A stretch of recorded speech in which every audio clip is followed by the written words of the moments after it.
Welcome to all of you. आप सभी का मैं स्वागत करता हूँ इस इंटर्नशिप ट्रेनिंग प्रोग्राम में। और हमने अभी तक जिन बातों का विश्लेषण किया, एनालिसिस किया, उसमें हम लोगों ने डिवाइसेस किस कैटेगरीज की होती हैं उस पर हम लोगों ने बात किया। आईटी कुछ टर्म्स होते हैं उसके ऊपर हम लोग क्लैरिफिकेशन किया। उसके बाद जो हमारा ट्रेडिशनल नेटवर्क है, जो टेलीकम्युनिकेशन का या इंटरनेट का जो पारंपरिक नेटवर्क बिछाया गया है हमारे देश में, दुनिया के अंदर, उसके ऊपर हम लोगों ने फोकस किया। इसके अंदर हम लोगों ने ये चीज़ समझ में आई कि सभी मीडिया अपने लेवल पे इस्तेमाल किए जाते हैं। मोबाइल कम्युनिकेशन में भी केवल हम अपने मोबाइल से निकटतम जो टावर होता है वहीं पे हम लोग वायरलेस हैं। ठीक है। उसके बाद सारी कनेक्टिविटी आज की डेट में लगभग 96% जो कनेक्टिविटी अगर आप बात करेंगे तो वो सब ऑप्टिकल फाइबर नेटवर्क से जुड़ा हुआ है। इस पे और हम एक्सप्लेनेशन आज करेंगे। तो पहले हम लोगों ने अभी यस फिलहाल फिलहाल आप, आपकी आवाज़ नहीं आ रही है।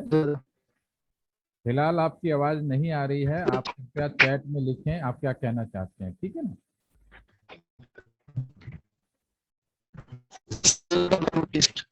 प्लीज।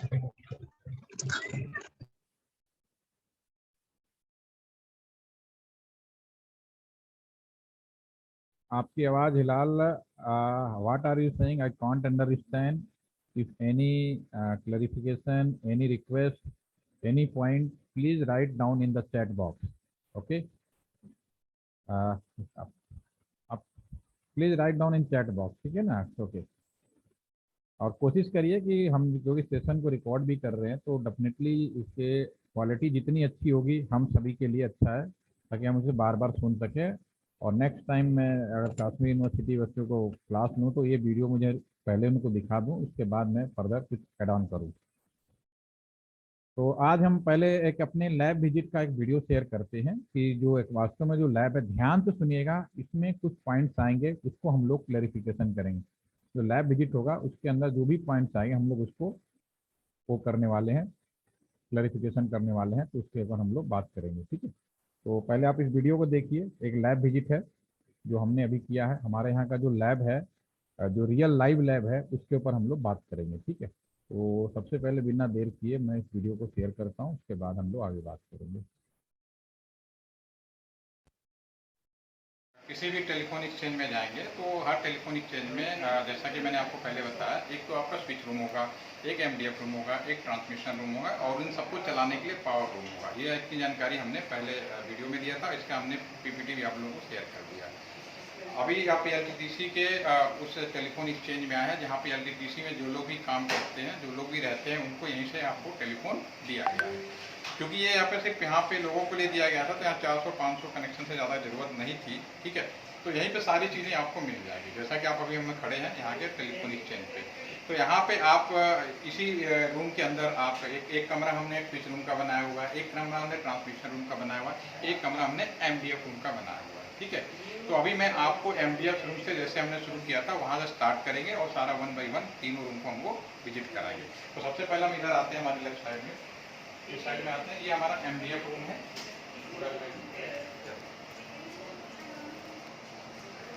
अंदर आ जाइए, बिल्कुल अंदर। ये एमडीएफ रूम है। एमडीएफ रूम में ये आप टैग ब्लॉक देख पा रहे हैं, इनको हम टैग ब्लॉक बोलते हैं। टैग ब्लॉक का मतलब है कि ये इसमें आप देख पाएंगे केवल वायर वायर वायर वायर। इसको ध्यान से देखेंगे, पीछे के साइड में केवल वायर और वायर है। वायर का मतलब है जितने भी घर के वायर थे, टेलीफोन के थे, वो सारा वायर निकल के यहाँ पे इकट्ठा हुआ है। यही दिखाया था हमने, यानी जितना कस्टमर उतने वायर, वो सारे वायर यहाँ पे इकट्ठे हो गए, ठीक है। ये पूरी रैक इसलिए बनाई जाती है ताकि सारे वायर इकट्ठा हो जाए। और ये सब एक ही चीज़ है, ये पुराने जमाने का टैग ब्लॉक है। जैसे पुराना हैंडसेट होता था, नया हैंडसेट होता था, तो आप रंग रूप पे मत जाइए, सबसे पुराने जमाने का ये टैग ब्लॉक होता था, इसमें इस तरह की वायरिंग कर देते थे। और इसी तरह से हमारा ये नए जमाने का और सबसे लेटेस्ट जो है हमारा ये है, ठीक है। लेकिन सब एक ही है। इसमें क्या है, आप ध्यान से पीछे देखेंगे तो एक एक पेयर, एक वायर एक टेलीफोन को, एक वायर एक टेलीफोन को, ये सारे एक टेलीफोन को रिप्रेजेंट करता है। यानी कि आसपास के 5 किलोमीटर के दायरे में, 6 किलोमीटर के दायरे में जो भी वायर यहाँ पे इकट्ठा होगा। समझ में आ गई मेरी बात? ठीक है। तो अब यहाँ पे सबसे पहली बात है कि इतने सारे वायर में कौन सा किस कस्टमर का है ये भी तो पता करना पड़ेगा, लिखना पड़ेगा। तो इन सबके लिए क्या किया गया, इनकी नंबरिंग की गई है। ठीक है, आप इधर से नहीं तो बीच इधर कोई भी वायरिंग करेंगे तो उसमें एक टैग ब्लॉक नंबर होता है। पेपर पेन देंगे जरा से लिख के दिखा देते हैं, ज़्यादा चलेगा। ये है पेन दे दीजिए। देखिए ये टैग ब्लॉक है। टैग ब्लॉक पे आप जब भी किसी को नंबर अलॉट करते हैं तो उसके रिस्पेक्ट में एक एनी नंबर दिया जाता है। एनी नंबर एक पहचान पत्र, ताकि ये हम पहचान कर पाएँ कि कौन सा वायर किस में है, क्योंकि इसमें वायर करना बड़ा मुश्किल काम होगा। तो आप जरा सा इधर लाइए कैमरा पास में। ठीक है, जैसे मान लीजिए मेरा टेलीफोन है 275516 तो यहाँ पे जो भी इसका इंचार्ज होता है उनके पहले रजिस्टर में मेंटेन होता था, कंप्यूटराइज मेंटेन होता है। तो जब भी हमें नंबर किसी को दे रहे होते कस्टमर को, तो उसी नंबर के रिस्पेक्ट में, ठीक है, यहाँ पे एक नंबर लिखा होता है 4-3-2, इस तरह का वो लिखा होता है। कहीं 3 डिजिट का होता है, कहीं 4 डिजिट का होता है। तो 4-3, इससे हम ये पता कर पाते हैं कि ये जो टेलीफोन का जो कस्टमर है उसका वायर इनमें कहाँ है, अदरवाइज पहचान करना। अब कैसे पता करेंगे, जैसे 4-3-2 वैसे लिखा है तो 4 का मतलब है राइट हैंड साइड से शुरू करिए, 1 2 3 4, यानी ये चौथे रैक में वो वायर आएगा वो। ठीक है, उसके बाद 3 का मतलब 1 2 3, यानी इसमें आ गया, वो जो वायरिंग है इसमें आ गया। अगला 2 और 1 है। ठीक है, तो एक टैग ब्लॉक मैंने यहाँ निकाल के रखा हुआ है, इसको आप देख लीजिए। अब इसको आप ध्यान से देखेंगे तो यहाँ पे आप साइड में देखेंगे 1 2 3 4 ये लिखा हुआ है। तो अगला है 2 पे 1, यानी कि दूसरे वाले में पहला, इस पे भी आप नंबरिंग देखेंगे 1 2 3 का। तो इसके पीछे जो वायर है वो चीज़ आप पहचान गए। तो इसलिए किसी भी कस्टमर का वायर हम आराम से पहचानते हैं। एमडीएफ में क्या होता है, आसपास जितने भी वायर होते हैं टेलीफोन लैंडलाइन के अभी तक जो चल रहे हैं 150, उन सबकी वायरिंग यहाँ पे इकट्ठा होगी। ठीक है, अब पहले क्या होता था कि यहीं पे एक स्विच रूम भी होता था, सारा वायर निकल के आ जाएगा स्विच रूम में, तो वहाँ पहले इंसान बैठा करते थे। अब मान लो किसी ने नंबर मिला, उसका नंबर यहीं से ही मिलाना चाह रहा है, लोकल से लोकल मिलाना चाह रहा है। ठीक है, तो लोकल से लोकल मिलाने का मतलब है कि वो पहले जो ऑपरेटर बैठते थे वो दोनों आपस में मैनुअली जोड़ देते थे। इसको बोलते हैं स्विचिंग करना, स्विच करना, टेम्पोररी भी सकते, ठीक है ना। और यहाँ पे हम लोग सुन भी सकते हैं कि आपस में बात कर रहे हैं, उतना सेफ नहीं होता था। अब वो जो स्विचिंग सिस्टम था वो बदल के हमारा फिर आज के पहले इंसानों के द्वारा ऑपरेटर, फिर इलेक्ट्रॉनिक स्विच, फिर आपका इलेक्ट्रोमैकेनिकल, फिर इलेक्ट्रॉनिक, आज के ज़माने में कंप्यूटर वाला एडवांस स्विच आ गया, सॉफ्टवेयर पे काम वही हो रहा है, चीज़ें थोड़ी बदल गई। तो अब ये वायर निकल के कहाँ पे जाएगा, कस्टमर का वायर यहाँ गया, अब यहाँ से स्विच रूम में जाएगा, जहाँ पे 2 लोगों को बात में कराना। अगर इसी वायरों में है तो लोकल कॉल करेगा, इससे बाहर जाएगा तो फिर वो ट्रांसमिशन रूम के माध्यम से जाएगा, वो भी हम लोग को देखेंगे। तो अगला स्टेप हमारा जाएगा स्विच रूम में। तो ये वायर यहाँ से ऊपर गया, सारी वायर इकट्ठी होते हुए ऊपर आप पोल देख रहे हैं, इस पोल के माध्यम से सामने स्विच रूम में चला जाएगा। ठीक है, धीरे से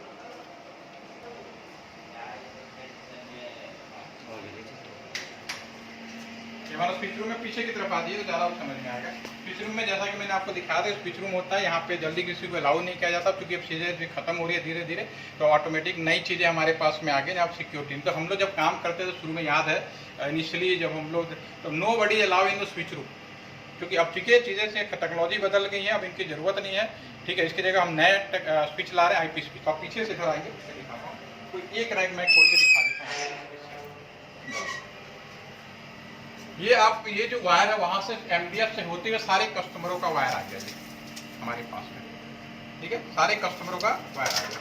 ठीक है, अभी हम क्या करते थे उस जमाने में, पहले आज से 20 साल पहले, काफी अभी दिखाऊंगा कब का बना हुआ, 8 कस्टमरों का वायर खुद ही हम लोग बनाते थे और पूरा का पूरा यहाँ पे वो कर लेते थे, टैग ब्लॉक बना लेते थे। ठीक है, वायरिंग कनेक्टर टाइप का। तो इसमें हम लोग खुद लोग यहाँ पे जो पोस्टिंग होते थे उन 8 का ग्रुप बनाते थे, 8 16 24 से चला, और नॉर्मली 8 का ग्रुप है। ठीक है, यानी एक वायर में 8 कस्टमर हो गए। और ये हमारा स्विच रूम है, ये निकला हुआ है क्योंकि इस पर अब कोई टेलीफोन नहीं है, क्योंकि जमाना बदल रहा है। लेकिन जो लगे हुए हैं आप यहाँ पे देख पाएंगे, जो लगे हुए सेम चीज़ यहाँ पे आपकी लगी हुई दिख रही है। ठीक है, तो ये हमारा इसमें लगा हुआ है स्विच रूम में। तो पहले इंसान जोड़ते थे, क्योंकि इलेक्ट्रॉनिक स्विच हो गया तो ऑटोमेटिकली स्विच के माध्यम से जुड़ रहा है, हमें पता नहीं चल रहा, लेकिन काम वही हो रहा। ठीक है, तो लोकल कस्टमर यहीं से हो गया।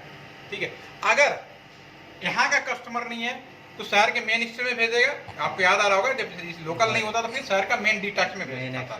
तो डीटैच भेजने के लिए इन कस्टमरों का इकट्ठा वायरिंग यहाँ कर दी गई। ये हमारा PCM वायरिंग के कार्ड देखेंगे थोड़ा अलग से है। ठीक है, नीचे पीसीएम और नीचे भी पड़ा हुआ है। तो इन 8 वायरों का इकट्ठा करके यहाँ पे आ गया। एक कॉन्सेप्ट होता है मल्टीप्लेक्सर और मल्टीप्लेक्सिंग। तो इन 8 का एक सिंगल ऑप्टिकल फाइबर हम कन्वर्ट करते हैं और दूसरे मेन एक्सचेंज में भेज देते हैं। तो कितना भी ये पीछे का हिस्सा है, इसमें कुछ नहीं है। अभी आप तो बहुत लकी हैं कि अभी आपको दिख रहा है 8 वायर।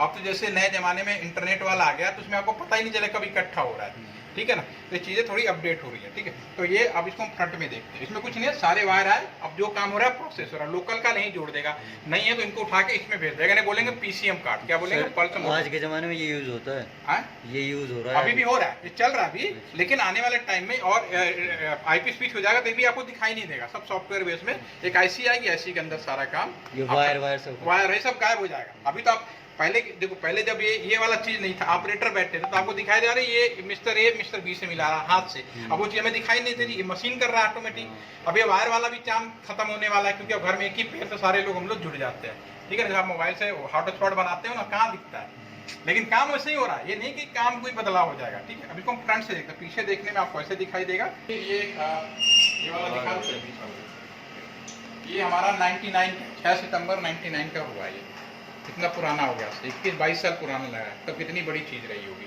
ठीक है। और ये कार्ड जो है, एक एक कार्ड में 8 कस्टमर हैं, समझ में आ गया। और ये वाला कौन सा कार्ड बता रहा था मैं आपको, जिसमें अगर इनमें कस्टमर नहीं ऊपर चला जाए इलेक्ट्रॉनिक्स में, और फिर इसका केबल निकल के कहाँ पे जाएगा, ट्रांसमिशन रूम में। ट्रांसमिशन रूम का रोल कब होगा, जब मेन एक्सचेंज में भेजना होगा। और ये कंप्यूटर में जो कुछ ऑपरेशन होता है, यहाँ पे इसका रिकॉर्डिंग होती है। ये सारे इनके कैसेट उस समय अभी भी हैं, अब तो चूंकि सब ने अपने पास खुद ही रख लिया, नया जमाना आ गया, तो इनकी कैसेट रिकॉर्ड होती थी, कौन कितने कॉल कर रहा है, सारी रख के जाते थे रिकॉर्डिंग जो सारी बिल्कुल, ठीक है। और जब कोई क्राइम होता था तो ज्यादा FIR दर्ज होती थी तो बुलाते थे, तो फिर हमको डायरेक्ट लाइव उस पर भी रखते थे। तो ये आप कोई कहना, इसका टाइम पीरियड होता था 3 महीने 6 महीने साल भर, जैसा कॉल डिलीट हो जाती है, फिर उसके बाद हम डिलीट कर सकते थे, ठीक है। लेकिन अभी तो डिलीट करते नहीं पड़ा रहता था, अब तो उतना कस्टमर नहीं होता था पहले, अब समय के साथ। अब रिकॉर्डिंग सर इसमें होती है, अभी भी है, ऐसा नहीं है, हर चीज का बिल्कुल अभी उसमें कर देते हैं, उसमें कर देते हैं, ठीक है। अब यहाँ से जो केबल निकलेगा उससे ये बोलेंगे पीसीएम, ये सब वायर है, कॉपर वायर है आपके पास में। फिर ये कहाँ जाएगा, ट्रांसमिशन रूम में। ट्रांसमिशन रूम का काम होगा मेन एक्सचेंज भेजने के लिए। तो हमारे जो तीसरा रूम ट्रांसमिशन रूम है, जो फ्रंट में है, अब वहाँ पे दिखाते हैं।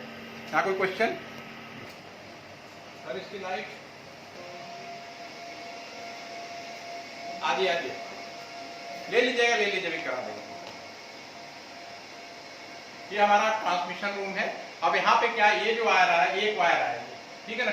हमारा पीसीएम कॉन्सेप्ट ही होता है, पल्स कोड मॉड्यूलेशन। वो 30 कस्टमरों का ग्रुप बनाता है, यानी इसमें 30 कस्टमरों का ग्रुप इकट्ठा करके 120 कस्टमर है, तो ऐसे 4 पीसीएम हमारे पास में आ जाएंगे। ये चूंकि जब सिस्टम लगता है तो पूरा का पूरा बड़ा सिस्टम ही लगाते हैं, तो सारा पीसीएम यहाँ इकट्ठा हो गया। अब ये फिर इसका ये सिस्टम है, इसमें 2 चीजें होंगी, ये भी हम डिस्कस करेंगे। इसमें 2 चीजें होंगी, जितने इलेक्ट्रिकल वायर इनको आपके जमाने में क्या है, ऑप्टिकल फाइबर में बदलना है, ठीक। तो ये यहाँ पूरा का पूरा फाइबर में कन्वर्ट होगा। ये पूरा, ये देखिए, ये क्योंकि पुराना ये हम बता चुके हैं, इसकी जगह पे नया आ गया, क्योंकि इसमें अभी देखो वायर दिख रहा था सारा। अब इससे भी लेटेस्ट बिल्कुल एडवांस सिस्टम हमारे बगल में लगा हुआ है, इसमें कहीं आपको वायर भी दिख नहीं रहा होगा, ठीक है। तो जैसे जैसे आते जाएंगे ना, नई आसी वो चीजें छोटी होती चली जाएंगी। तो ये आपका जो फाइबर है, ये यहाँ पे इकट्ठा हो गया पूरा का पूरा, ठीक है। ये वायर, एक वायर वहां से आया स्विच रूम से, अभी ये एक ही में सारा आ गया पूरा, ठीक है। अब एक फाइबर बदल दिया, अब ये फाइबर हमारा निकल के ये वायर इस साइड से नीचे नीचे ऊपर से आया, ऊपर ये वाला जो है, ये पीछे ये वाला इस टाइप का है। तो कस्टमर का वायर आया, अभी पूरा का पूरा फाइबर में कन्वर्ट हो गया। अब इतने सारे का एक छोटा सा फाइबर में कन्वर्ट होगा, एक ही फाइबर ये तुरंत मेन एक्सचेंज को भेज देगा। जब मेन एक्सचेंज चले जाएंगे, वहां पर भी रिटर्न, फिर पीसीएम, फिर स्विच रूम डिसाइड करेगा कहाँ का है। अगर किसी और स्विच रूम का तो वहाँ भेजेगा, किसी लोकल टेलीफोन एक्सचेंज का तो लोकल टेलीफोन एक्सचेंज में भेज के MDF के माध्यम से जोड़ देगा, या फिर वो फिर टावर के माध्यम से मोबाइल से जोड़ देगा। तो ये इसका पूरा का पूरा एक पाथ होता है। इसमें कोई कंफ्यूजन, क्लियर हो गया? पाथ कहते हैं, बिल्कुल ऐसे ही आपका चलता है, राइट। ये पूरा फाइबर जो घर तक, अभी क्या जो आप वायर देख रहे थे, अभी घर तक आदमी कस्टमर कैसे जुड़ा हुआ है, या तो मोबाइल टावर से जुड़ा हुआ है, या तो कॉपर वायर से जुड़ा हुआ है। अभी पूरा का पूरा चेंज हो रहा है फाइबर में, क्योंकि ये जो कॉपर वायर है, इस पर अभी भी स्पीड मैक्सिमम 24 Mbps से ज़्यादा स्पीड नहीं सकते। अब तो जमाना बदल गया ना, कहीं Gbps में स्पीड चाहिए, मोबाइल टावर से जल्दी पॉसिबिलिटी नहीं बन पा रही। तो फिर ऑप्टिकल फाइबर, ये जो हमारा फाइबर है, इसकी मदद से हम लोग घर पे पहुंचाएंगे। Fibre to the home, giga fibre है, जो भी नाम से कंपनियां बेचे, इसका मतलब है फाइबर घर तक ही हमें। जैसे मोबाइल से टावर पे आते हैं नेटवर्क, फिर टावर से सीधे फाइबर, हाँ, वो भी वही स्विच में आएगा, ये जो वायर था ना MDF वाला, वही तो आपको वायरलेस किया आपको। अच्छा। आप लैंडलाइन में क्या था, पूरा घर तक जोड़ नहीं दिया। सर, 5-6 किलोमीटर की नहीं होती है हाँ तो टावर पाँच की। कोई टावर का फायदा हुआ ना कि 5 किलोमीटर मुझे वायर नहीं बिछाना पड़ा। अलग कॉपर वायर में क्या 5 किलोमीटर तक हमें केबल डालना पड़ रहा था, तो वही चीज चेंज हुई है, बाकी सब फाइबर है। ठीक है ना, कहीं भी वायरलेस नहीं है। समुद्र में भी आपका फाइबर है, मैंने आपको पहले दिन वीडियो दिखा, आप दोबारा देखना। एक कंट्री से दूसरे कंट्री में भी जाना, सब फाइबर ही फाइबर फाइबर है। सब वायर भी हो गया। सब वायर है, वायरलेस तो कुछ नहीं है। वायरलेस तो खाली टेम्पोररी व्यवस्था है कि लोकल कस्टमर के घर में ताम झाम न बनाना पड़े, या वो ऐसी जगह जहाँ हम ये नहीं डाल सकते वहाँ पे टेम्पोररी बेसिस पे हम लोग यूज़ करते हैं। जैसे हिमालय के बहुत सारे एरिया है जहाँ पे हम लोग वो नहीं कर सकते, फाइबर नहीं डाल सकते, तो वहाँ पे हमने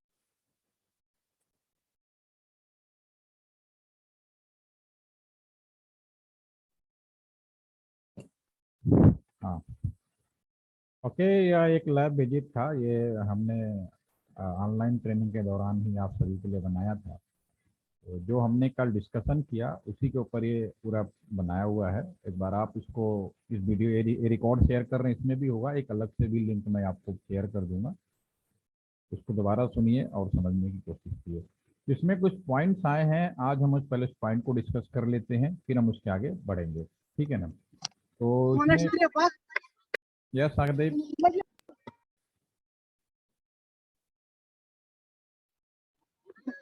कुछ पॉइंट्स थे उसके अंदर, हम लोग उसको डिस्कस। यस सादिप, कुछ कहना है आपको? No sir. तो तुम चलिए, कोई बात नहीं। चलिए, मैं इसमें जो कुछ पॉइंट है उसको डिस्कस करेंगे, थोड़ी सी और चीज को क्लैरिफिकेशन करेंगे, तब हम लोग आगे बढ़ पाएंगे। सर आप अगेन सर अगेन, आपने यस यस जी, बोल, यस टेल मी। सर आपने जो वीडियो अभी दिखाया ना सर, मेहरबानी करके वो ग्रुप में डालना। हाँ हाँ, वो वीडियो भी बिल्कुल ग्रुप में भी दोबारा सुनिए, क्योंकि मैं देखिए, मैं रिकॉर्डिंग सेशन आपको क्यों दे रहा हूँ, क्योंकि इंटरनेट ऑनलाइन में हो सकता है कि मेरी आवाज़ आप तक सही नहीं जा रही हो, ठीक है ना, वीडियो प्रॉपर नहीं चल हाँ रहा सर, हो, ठीक है। तो मैं समझता हूँ इन सारी चीज़ों को, मैं ये रिकॉर्डिंग भी शेयर करूंगा और उस वीडियो को भी मैं शेयर करूंगा, ध्यान से सुनिए, और डेली शेयर कर दूंगा, वेट बिल्कुल नहीं करूंगा, शाम तक सारे वीडियोज आपको मिल जाएंगे आज के बाद में ना, ठीक है। कल वाला भी मैंने शेयर किया, उसको देख सकते हैं, ठीक है। तो उसका भी, अब मैं इसमें कुछ पॉइंट्स है मैं उसको डिस्कस करना चाहता हूँ, पहले हम उसको डिस्कस कर लेते हैं, ठीक है। एक बार रिवाइज कर लेते हैं, क्योंकि जब आपको पूरी चीज़ें कॉन्फिडेंस आ जाएगा ना, तो अपने आप मुझसे सवाल करने शुरू कर दोगे। अभी तक आप लोग सवाल नहीं कर रहे हो, इसका मतलब है कि अभी तक आप लोग चीज़ों को बहुत अच्छे से समझने में नाकाम हो रहे हैं, सही बता रहा हूँ। सवाल जिस दिन शुरू कर दोगे उस दिन समझ में आ जाएगा कि हाँ, क्वेश्चन। मैं फिर से कहता हूँ, आपके मन में जिस तरह का भी सवाल आए, डायरेक्ट जुड़ा हो या इनडायरेक्ट जुड़ा हो, request to all of you, आप अपने क्लैरिफिकेशन या अपने डाउट को जरूर दूर करिए। मैं जो बता रहा हूँ वो तो सुनते ही रहिए, लेकिन मन में कुछ सवाल आ गया ना, ये चीज़ कैसे होता है, अगर अभी बताने लायक होगा तो मैं तुरंत बता दूंगा, या मैं कहूँगा कि फर्दर चीज सेशन में वो इसका जवाब मिलेगा तो भी मैं आपको बता दूंगा, ठीक है। अब इसमें कुछ पॉइंट्स आए हैं जो आप लोग अपने कोर्स के दौरान भी पढ़ते होंगे, तो उस पर हम थोड़ा डिस्कस कर लेते हैं, फिर उसके बाद हम बढ़ते हैं कि कैसे आपने अभी तक जो नेटवर्क देखा, एक रास्ता देख लिया, जिसमें हमने टेली कम्युनिकेशन का देख लिया, और जैसा कि हम सभी को मालूम है कि जो टेलीफोन सिस्टम में ये माइक्रो हर्ट्ज होते हैं, इसके बारे में अभी बात करेंगे। अभी मैं यहाँ तो दोबारा से एक बार रिवाइज कर देता हूँ। मैंने ये बताया कि आप किसी भी टेलीफोन एक्सचेंज में जाएंगे तो सबसे पहली बात, एक्सचेंज में स्विच रूम होता है, जो कि आप लोगों ने देख चुके, एक MDF रूम होता है, जो भी वीडियो के दौरान भी आपको दिखाया गया। पावर रूम्स होते हैं, बिना पावर सप्लाई का कोई चीज़ नहीं चल सकती, ये भी आप समझ चुके। एक ट्रांसमिशन रूम होता है जो एक एक्सचेंज से दूसरे एक्सचेंज को जोड़ता है। तो पहली चीज़ तो आपको ये समझ में आना चाहिए कि टेलीफोन एक्सचेंज बेसिकली है क्या। टेलीफोन एक्सचेंज क्या है? किसी भी दो लोगों को आपस में जोड़ने का एक जरिया है, ठीक है ना, जिसकी मदद से हम दो लोग आपस में कम्युनिकेट करते हैं। पुराना कम्युनिकेशन सिर्फ टेलीफोनी सिस्टम होता था जिसमें हम लोग बात करते थे, और नया कम्युनिकेशन सिस्टम में, जैसे कि अभी हम लोग जूम पे एक दूसरे से इंटरेक्ट हो रहे हैं, ये भी उसी का पार्ट है। वो अगर वो चीज हटा देंगे तो हम नहीं कर पाएंगे, ठीक है।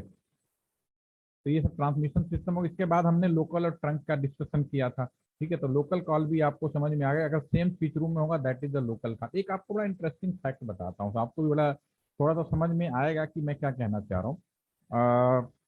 देखिए, आप बहुत अच्छे टाइम पे हैं इस समय, आप इतने कह सकते हैं कि आपका जो पीरियड है द बेस्ट पीरियड है इतना फ्रीडम और इतना वो चीज़ नहीं है कि जैसे कि हम लोग जब पढ़ाई करते, जब मेरी नौकरी लगी, मैं अपनी नौकरी की बात करूँ, मेरी पहली पोस्टिंग हो गई यहाँ पे एक मेरठ जिला है, मेरठ जिले के पास में एक बागपत एक अलग जिला है, तो वहाँ मेरी पहली पोस्टिंग फील्ड में करी गई।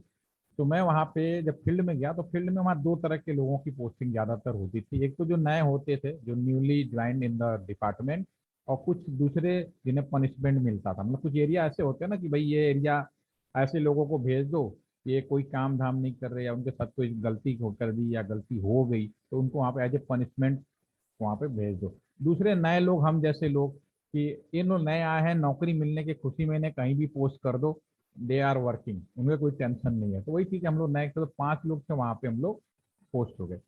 ये बात है सन 2002 की, 2002 की बात है ये। ठीक है, उस टाइम पे इंटरनेट नॉर्मली आम पीपुल के लिए तो बिल्कुल ही नहीं था। ठीक है, मुझे जिस एरिया में पोस्ट किया गया वहाँ पे शाम को 5 बजे के बाद इंसान कोई नज़र नहीं आते थे। आल आर मतलब वो घर में रहते हैं वो लोग सारे लोग। ठीक है, और कोई नियर बाई बहुत एरिया अच्छा नहीं था कि हम किसी मॉल में चले जाएं या कोई, जबकि दिल्ली के पास था उसके बावजूद भी वो इस तरह का लोकेशन नहीं था। तो कहने का मतलब शाम को बोर होते थे। अब नई नौकरी लगी है, तनख्वाह भी आ रही है, आसपास कोई ऐसा है नहीं। ठीक है, और आजकल क्या है कि इस जमाने की अगर बात करें तो हर फ्राइडे को कोई नई नई मूवी लग जाती है और कुछ नई चीज़ें आ जाती हैं। आपके पास इंटरनेट का जरिया है, आपके पास टाइम पास करने का और भी बहुत सारे साधन मौजूद हैं जिसका आप इस्तेमाल कर सकते हो। लेकिन हमारे पास तो कुछ था ही नहीं, मोबाइल तो था ही नहीं, इस टाइम पे भी मोबाइल भी नहीं था। लेकिन मुझे इंचार्ज बनाया गया इस रूम का, फिच रूम का बनाया गया। ठीक है, मैं आई एम इंचार्ज। और उस टाइम पे फिच रूम ही एक ऐसा रूम होता था, अगर आप मैदानी एरिया में आएंगे तो मैदानी एरिया में गर्मी बहुत होती है। तो वहाँ पे क्या होता, मेरी जून का महीना था, जून में टेम्परेचर होता है कम 44-45 to up to 50 degree centigrade तक टेम्परेचर इंक्रीज हो जाता है, जो बहुत ही हाई टेम्परेचर है, जिसमें आसानी से कोई बाहर नहीं रह सकता।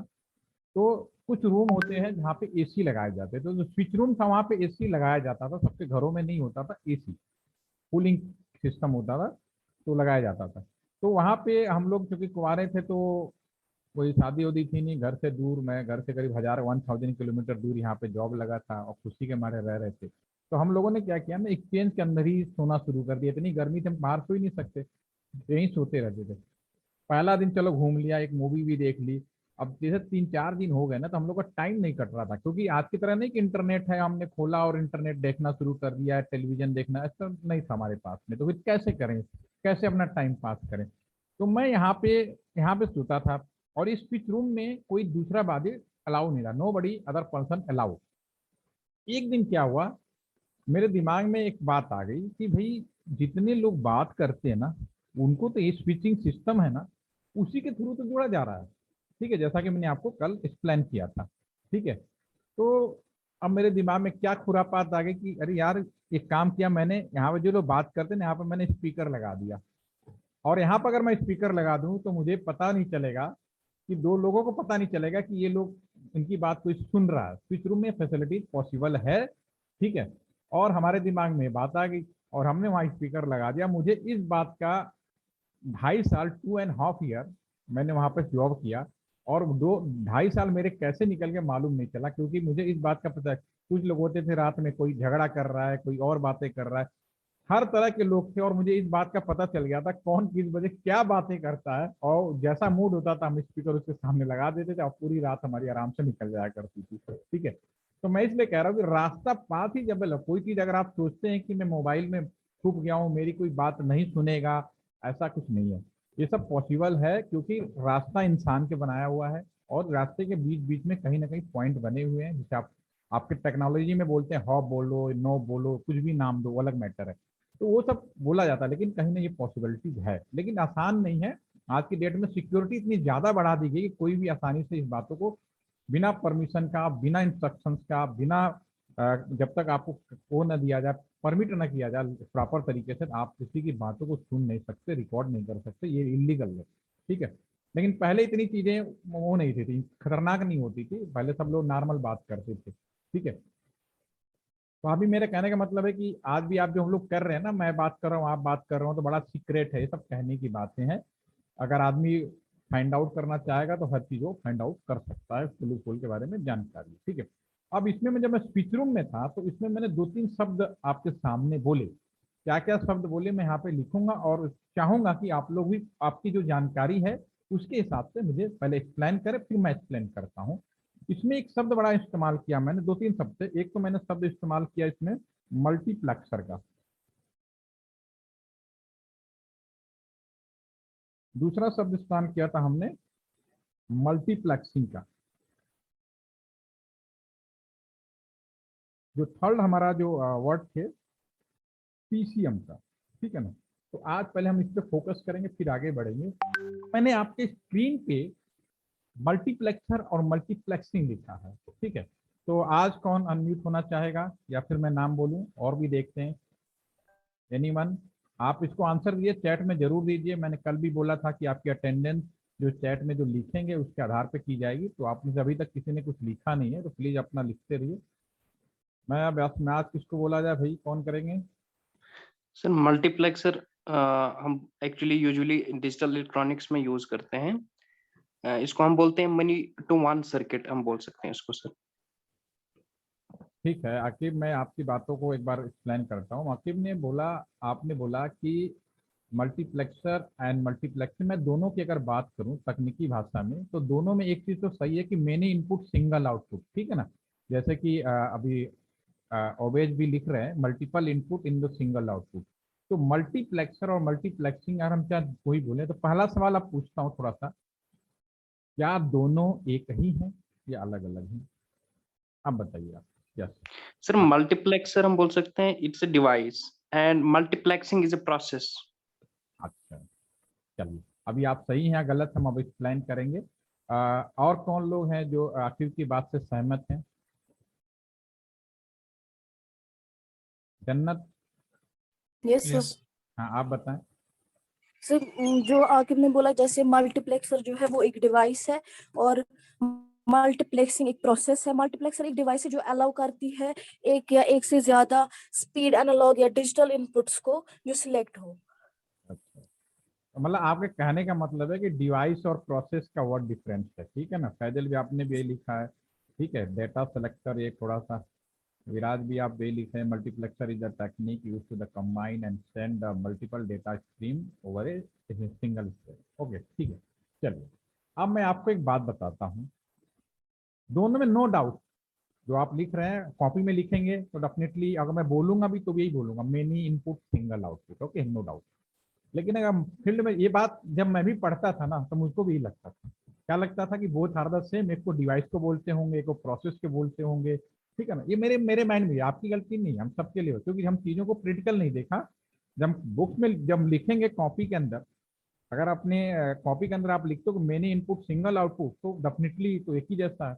लेकिन मैं आपको बता दूं दोनों अलग चीज़ें हैं। अब आप पूछोगे कैसे? अब आपको यार हैरानी होगी क्योंकि मैं इनका दोनों डिवाइस से अलग अलग आती है। मल्टीप्लेक्सर का डिवाइस अलग मिलता है मार्केट में, आप एमएससी इलेक्ट्रॉनिक्स के हो, आपको और भी अच्छा लगेगा समझ के कैसे। और मल्टीप्लेक्सिंग का भी डिवाइस अलग आता है।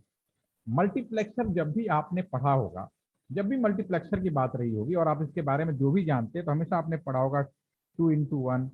ठीक है ना, 2x1 पढ़ा होगा आपने, सॉरी, ठीक है ना, 4x1 पढ़ा होगा आपने, ठीक है, 8x1 पढ़ा होगा आपने। ठीक है, इसी तरह से मल्टीप्लेक्सिंग के बारे में अगर हम बात करें तो मल्टीप्लेक्सिंग में भी आपने कभी भी ये 2x1, 4x1, 8x1 नहीं पढ़ेंगे। यहाँ आप पढ़ेंगे there are two types of multiplexing, one is the FDM and another is the TDM, time division multiplexing. ये आप कभी 1x1, 2x2 नहीं पढ़ेंगे, काम दोनों में एक हो रहा है, नो डाउट। इसका डिफ्रेंशिएट मैं आपको समझाता हूँ कैसे और दोनों का इस्तेमाल कैसे किया जा रहा है। यस विराज, कुछ कहना आपको? विरजा, अमीर, मजीद, चलिए देखिए, एक क्लासरूम है। ठीक है, आपका क्लासरूम है, क्लासरूम में एंट्री गेट एक है। मान लीजिए क्लासरूम में 10 स्टूडेंट हैं, there are 10 student in your classroom. Okay, अगर जो गेट है, जो एंट्री गेट है, अगर उस पर एक कंडीशन लगा दिया जाए, इस एंट्री गेट से केवल एक ही आउटपुट संभव है, सिंगल आउटपुट संभव है। ठीक है, अब 10 स्टूडेंट हैं, ठीक है, अब उनमें लेकिन गेट पे ये कंडीशन लगाया गया सिंगल आउटपुट पॉसिबल है। तो क्या कंडीशन हो सकती है? पहली कंडीशन ये हो सकती है कि मैं 10 स्टूडेंट को एक बड़े से बॉक्स में बंद करूं और उसको इस तरह से फिटिंग करूं और सारे बॉक्स को एक साथ बाहर में फेंक दूं, बाहर निकाला हूं। 10 स्टूडेंट थे, उनको मैंने बड़े से बॉक्स में बंद किया और उसको उसी गेट से, क्योंकि गेट पे केवल एक कंडीशन हो, ये नहीं कहा कि कैसे करके ले जाना, उसने उठा के उसको एक साथ बाहर फेंक दिया। ये भी हुआ मेनी इनपुट सिंगल आउटपुट। इसमें क्या हुआ? ठीक है, इसको हम बोलेंगे मल्टीप्लेक्सर। मल्टीप्लेक्सर मतलब बहुत सारे को इनकोड, इसमें हमेशा यूज किया जाता है ना, इनकोडिंग डिकोडिंग, और उल्टा जाएंगे डिकोडिंग। इनकोड करते हैं, पहले इस लायक बनाते हैं ताकि वो सिंगल आउटपुट चला जाए। दूसरी पॉसिबिलिटीज क्या है? 10 स्टूडेंट हैं, मैंने कहा जिसकी उम्र सबसे ज्यादा है वो सबसे पहले जाएगा, दूसरा वाला बाद में जाएगा, तीसरे वाले बाद में जाएगा, यानी इसमें 1 by 1 निकलेगा। This is the multiplex. काम दोनों एक ही हुआ लेकिन उसका तरीका थोड़ा सा बदल दिया गया। ठीक है, अब इसको प्रैक्टिकली देखेंगे कैसे ये संभव है कि ये चीजें पॉसिबल। ये तो मैंने आपको एग्जाम्पल, रफली एग्जाम्पल दिया कि मल्टीप्लेक्सर और मल्टीप्लेक्सिंग अगर कॉपी पे लिखोगे तो बिल्कुल एक जैसा नजर आएगा, अब जब मार्केट में जाओगे जिसका प्रैक्टिकल यूज करेंगे वो बिल्कुल आपको डिफरेंट नजर आता है और डिफरेंट डिवाइसेज भी अवेलेबल होती है। वो कैसे होगा? मेरे ट्रांसमिशन सिस्टम इसका बहुत यूज किया जाता है, तो मैं वो भी प्रैक्टिकल करके दिखाएंगे। ठीक है, सबसे पहले इन दोनों का डिफरेंस है कि ये both are technically same but both are the different. इसका जो मल्टीप्लेक्सर का डिवाइस है उसको भी मल्टीप्लेक्सर डिवाइस ही बोलते हैं, कोई अलग नाम नहीं बोलते। Multiplexing device, multiplexing device. Multiplexing में कोई इसमें जो मल्टीप्लेक्सर में इनकोड किया जाता है, देन उसको आप लोग फॉरवर्ड करते हो। वो आप लोगों ने डिजिटल इलेक्ट्रॉनिक्स जो आप लोग पढ़ते हैं, जानकारी आपको उसको मालूम है कैसे किया जाता है। मैथमेटिकली यहाँ एक्सप्लेन नहीं कर रहा हूँ, ऑलरेडी ऑल अवेयर हैं उसके बारे में। जो मल्टीप्लेक्सिंग है, पीडीएम और एफडीएम, इसका भी नाम डेफिनेटली आप लोगों ने सुना होगा, टाइम डिवीजन मल्टीप्लेक्सिंग और फ्रीक्वेंसी डिवीजन मल्टीप्लेक्सिंग। तो मैं इसको थोड़ा और एक्सप्लेन करता हूँ, तभी आपको पीसीएम समझ में आएगा। ठीक है, पीसीएम को समझने से पहले मैं एक चीज और बोलूंगा। कल हम लोगों ने बात किया नेटवर्क के बारे में। नेटवर्क में आपको समझ में आ गया कि यहाँ से अमेरिका जाना हो, दुनिया के किसी भी कोने में जाना हो, एक तरीका है, शहर से शहर अंदर अंदर केबल लेइंग की गई है और मोस्टली 96% जो लेइंग है वो ऑप्टिकल फाइबर है। इसके बाद रास्ते आपको मालूम हो गए। ठीक है, अब बात होगी इस रास्ते पे हम जाएंगे कैसे, हमारा जो साउंड है वो जाएगा कैसे, वो सबसे इंपॉर्टेंट है। ठीक है, तो एक चीज कैसे दूर किया जाएगा, इस चीज का हम लोगों ने फायदा उठाया। रास्ता मालूम है, मैं यहाँ बोलता हूँ अपने मोबाइल फोन पे हाय हेलो कोई वर्ड बोल रहा हूँ, या मैं अभी यहाँ जो बोल रहा हूँ आपको बस विद इन ए सेकेंड आप सभी मेरे को सुन रहे हैं, देख रहे हैं। कैसे मालूम? रास्ता मेरे तक, आपसे आपके घर तक या आपके मोबाइल फोन तक या आपके लैपटॉप तक पाथ वही है। मैं गाजियाबाद में हूँ, आप सब श्रीनगर में हैं। ठीक है, यहाँ से गाजियाबाद से दिल्ली गया होगा, दिल्ली से फिर आपका जो वहाँ पे श्रीनगर का जो पाथ है वहाँ गया होगा, श्रीनगर से लोकल जो है टावर है, लैंडलाइन केबल, जो भी जिस माध्यम से भी आप इंटरनेट से जुड़े उस पर आप चले गए। ये तो रास्ता होगा, लेकिन मेरा बोला हुआ शब्द, मेरे स्क्रीन पे दिखाए गए वर्ड, ये जितना भी कुछ है विद इन ए सेकेंड आप तक कैसे पहुंच रहा है, एक नेक्स्ट चैलेंज हमारे सामने है। ये कैसे पॉसिबल हुआ, ये भी बड़ा इंपॉर्टेंट है। तो इसके बारे में कुछ बोलना चाहेंगे तो बता सकते हैं कि कैसे हो सकता है? रास्ता मालूम है और मेरे साउंड को विद इन ए सेकेंड अगर आप तक पहुंचाया जाए तो कैसे संभव है? श्रीनगर से दिल्ली आना है सपोज करो, तो आप किन किन साधनों का इस्तेमाल कर सकते हो? साधन, वो साधन कैसे होंगे, उस साधन का इस्तेमाल कैसे किया जाएगा, उसके लिए हम यहाँ पे एक्सप्लेन करेंगे। देखिए, मैं हूं चाहे आप हैं, हमारे जो कान हैं, इंसान क्या करता है, कोई चीज बनाता नहीं है, वो चीजों को इधर से उधर ट्रांसफॉर्म करके उसका इस्तेमाल करता है। तो चाहे मैं हूं चाहे आप हैं, हम सबको मालूम है कि हमारे जो खुदा है, हमारे जो भगवान है, वो मेरे जो कान है उसकी एक लिमिटेशन बनाई है। हमारे कान की खासियत का, हम लोग केवल 20 हर्ट्ज से 20 किलो हर्ट्ज, ठीक है ना, 20 हर्ट्ज से 20 किलो हर्ट्ज के साउंड को सुन सकते हैं, समझ सकते हैं। कोई साउंड अगर मैं रफ भाषा में बोलूं, यदि मैं धीरे से बोलूं तो आप अपना कान खींच के सुनने की कोशिश करेंगे कि क्या बोल रहा है। अगर मैं तेज बोलूं तो मेरा साउंड आपको अटैक करेगा।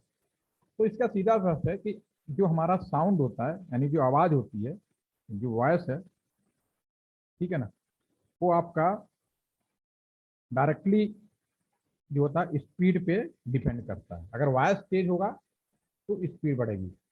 वॉइस का तेज होने का मतलब है फ्रीक्वेंसी, ठीक है ना। हम जो वॉइस को किसमें फ्रीक्वेंसी में करते हैं। तो अगर मैं जितने भी हम लोग कम या ज्यादा जो चीज महसूस करते हैं और 20 हर्ट्ज से 20 किलो हर्ट्ज के बीच में ही महसूस करते हैं। अगर मेरी साउंड बहुत तेज हो जाए, इतना ज्यादा तेज हो जाए, मोर देन 20 किलो हर्ट्ज, तो हमारे कान को सुनाई नहीं देगा क्या बोल रहे हैं। ऐसा कोई है जो जिसकी आवाज बहुत ज्यादा होती है? चमगाडर है, मॉस्किटो है, इनकी जो है फ्रीक्वेंसी इतनी ज्यादा होती है हमें सुनाई नहीं देता। अगर मॉस्किटो यानी मच्छरों की आवाज हमें सुनना शुरू कर देना तो हम पागल हो जाएंगे, इतने मच्छर हैं, ठीक है। तो लेकिन हमारा कान ऐसा बनाया गया कि हम उससे ज्यादा सुन नहीं सकते, ठीक है। तो हमारी फ्रीक्वेंसी बहुत ज्यादा अगर हो जाए तो हम सुन नहीं सकते, लॉजिक की बात है।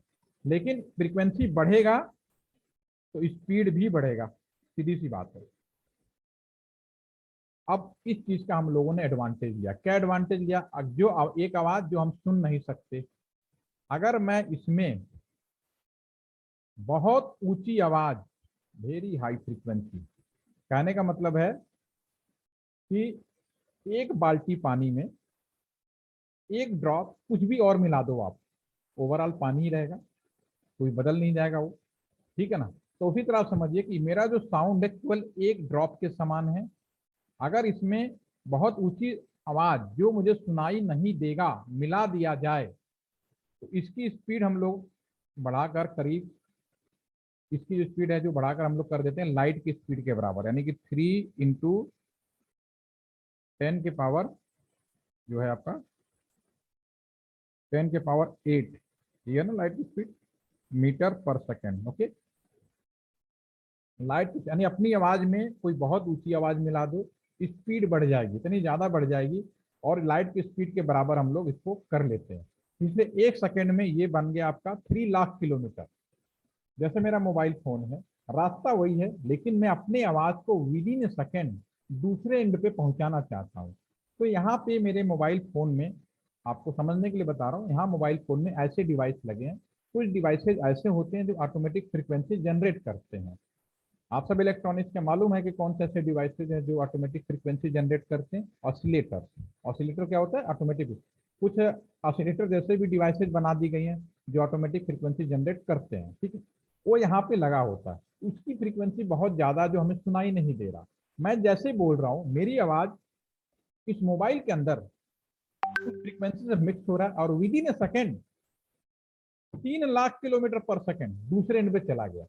दूसरे एंड पर जो आवाज मिली थी, ये जो हमने आवाज मिला है इसको रिमूव कर दें, अगर हम दूसरे एंड पे जाए, जिसको दूसरे एंड पे इसको हम रिमूव कर दें तो मेरी ये आवाज बच जाती है। तो मिलाकर आवाज को भेजना ये मॉड्यूलेशन कहलाता है। This is the modulation. Modulation का नाम आप सबने बहुत अच्छे से जानते हैं। अगर आपसे कोई ये पूछे कि why use of the modulation, modulation का प्रयोग क्यों करते हैं? भाई मैं अपने साउंड को या अपने कोई भी इंफॉर्मेशन है अगर उसको मैं दूसरे एंड पे भेज रहा हूँ, रास्ता आपको मैं कल बता चुका हूं, लेकिन वो ऐसे नहीं जाएगा, उसको उस लायक बनाना पड़ेगा कि विद इन ए सेकेंड मैं यहाँ बोलूं और यहाँ से करीब 5000 किलोमीटर, 3000 किलोमीटर दूर, 10,000 किलोमीटर दूर किसी जगह सेकेंडों में पहुंच जाए। ये तभी संभव है उस आवाज को उस लायक बना, दिस इज मॉड्यूलेशन।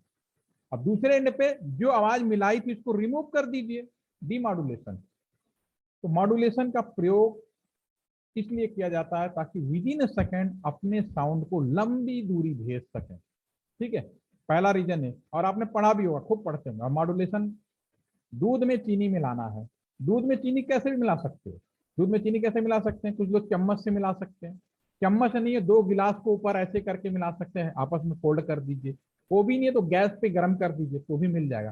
तो कैसे भी मिलाओ, टारगेट यही है कि दूध के अंदर चीनी मिलाना है, ठीक है। उसी तरह से मॉड्यूलेशन का मेन पर्पस तो है लंबी दूरी कम्युनिकेट कराना, चाहे किसी भी तरह का मॉड्यूलेशन यूज करो, लॉन्ग डिस्टेंस कम्युनिकेशन कराना।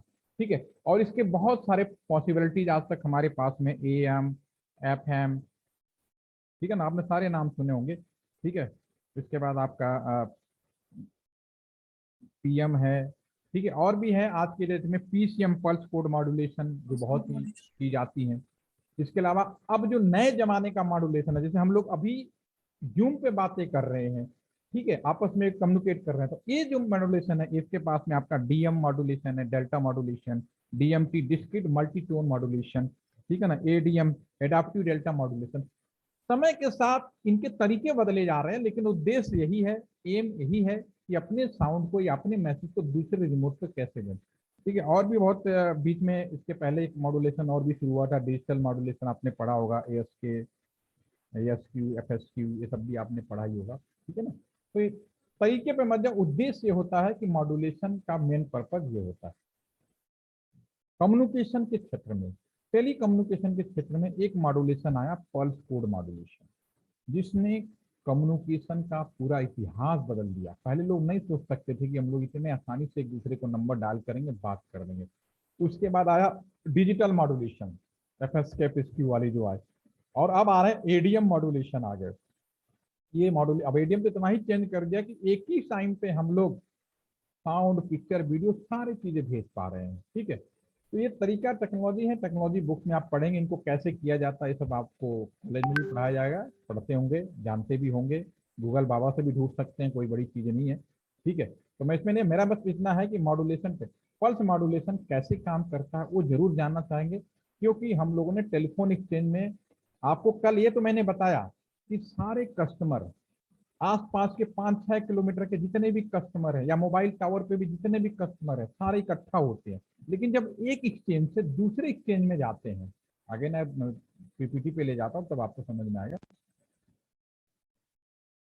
देखिए अब यहाँ पे ये, यहाँ तक आपको समझ में आ गई, लोकल में सारे कस्टमर तो आ गए, लोकल में जोड़ना कोई दिक्कत नहीं है।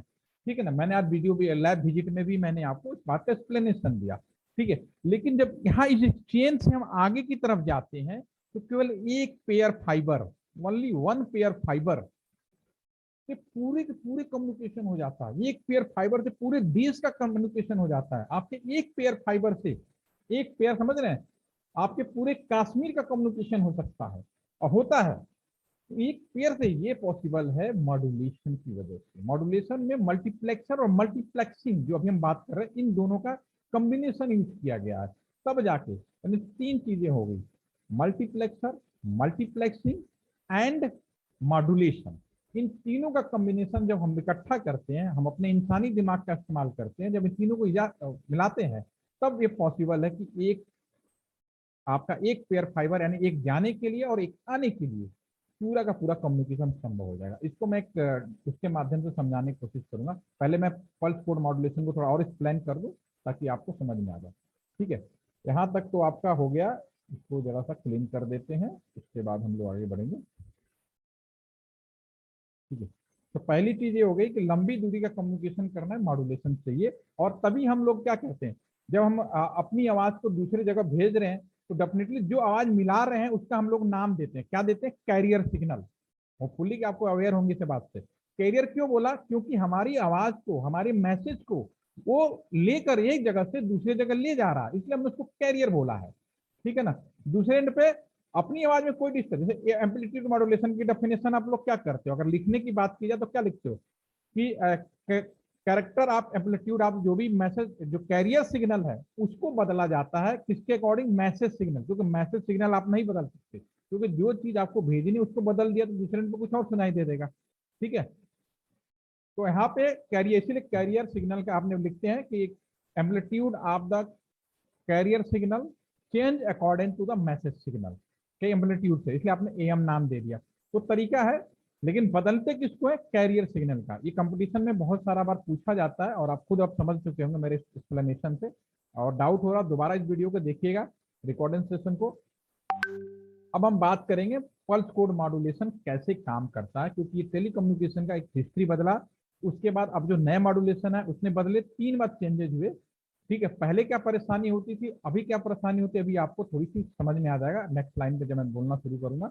अभी मैं आपको समझने के लिए एक सिंपल सा एक रफ स्ट्रक्चर बनाता हूँ। ये मान लीजिए एक रोड है, ठीक है, और इस रोड में ये मान लो लोकेशन ए से, ठीक है, लोकेशन बी तक आप कोई ना कोई सामान भेज रहे हो और आपके पास में 3 ट्रक हैं जिसमें आप सामान सेंड करते हो। एक मान लो एक ट्रक है ये, ठीक है, रेड कलर का है।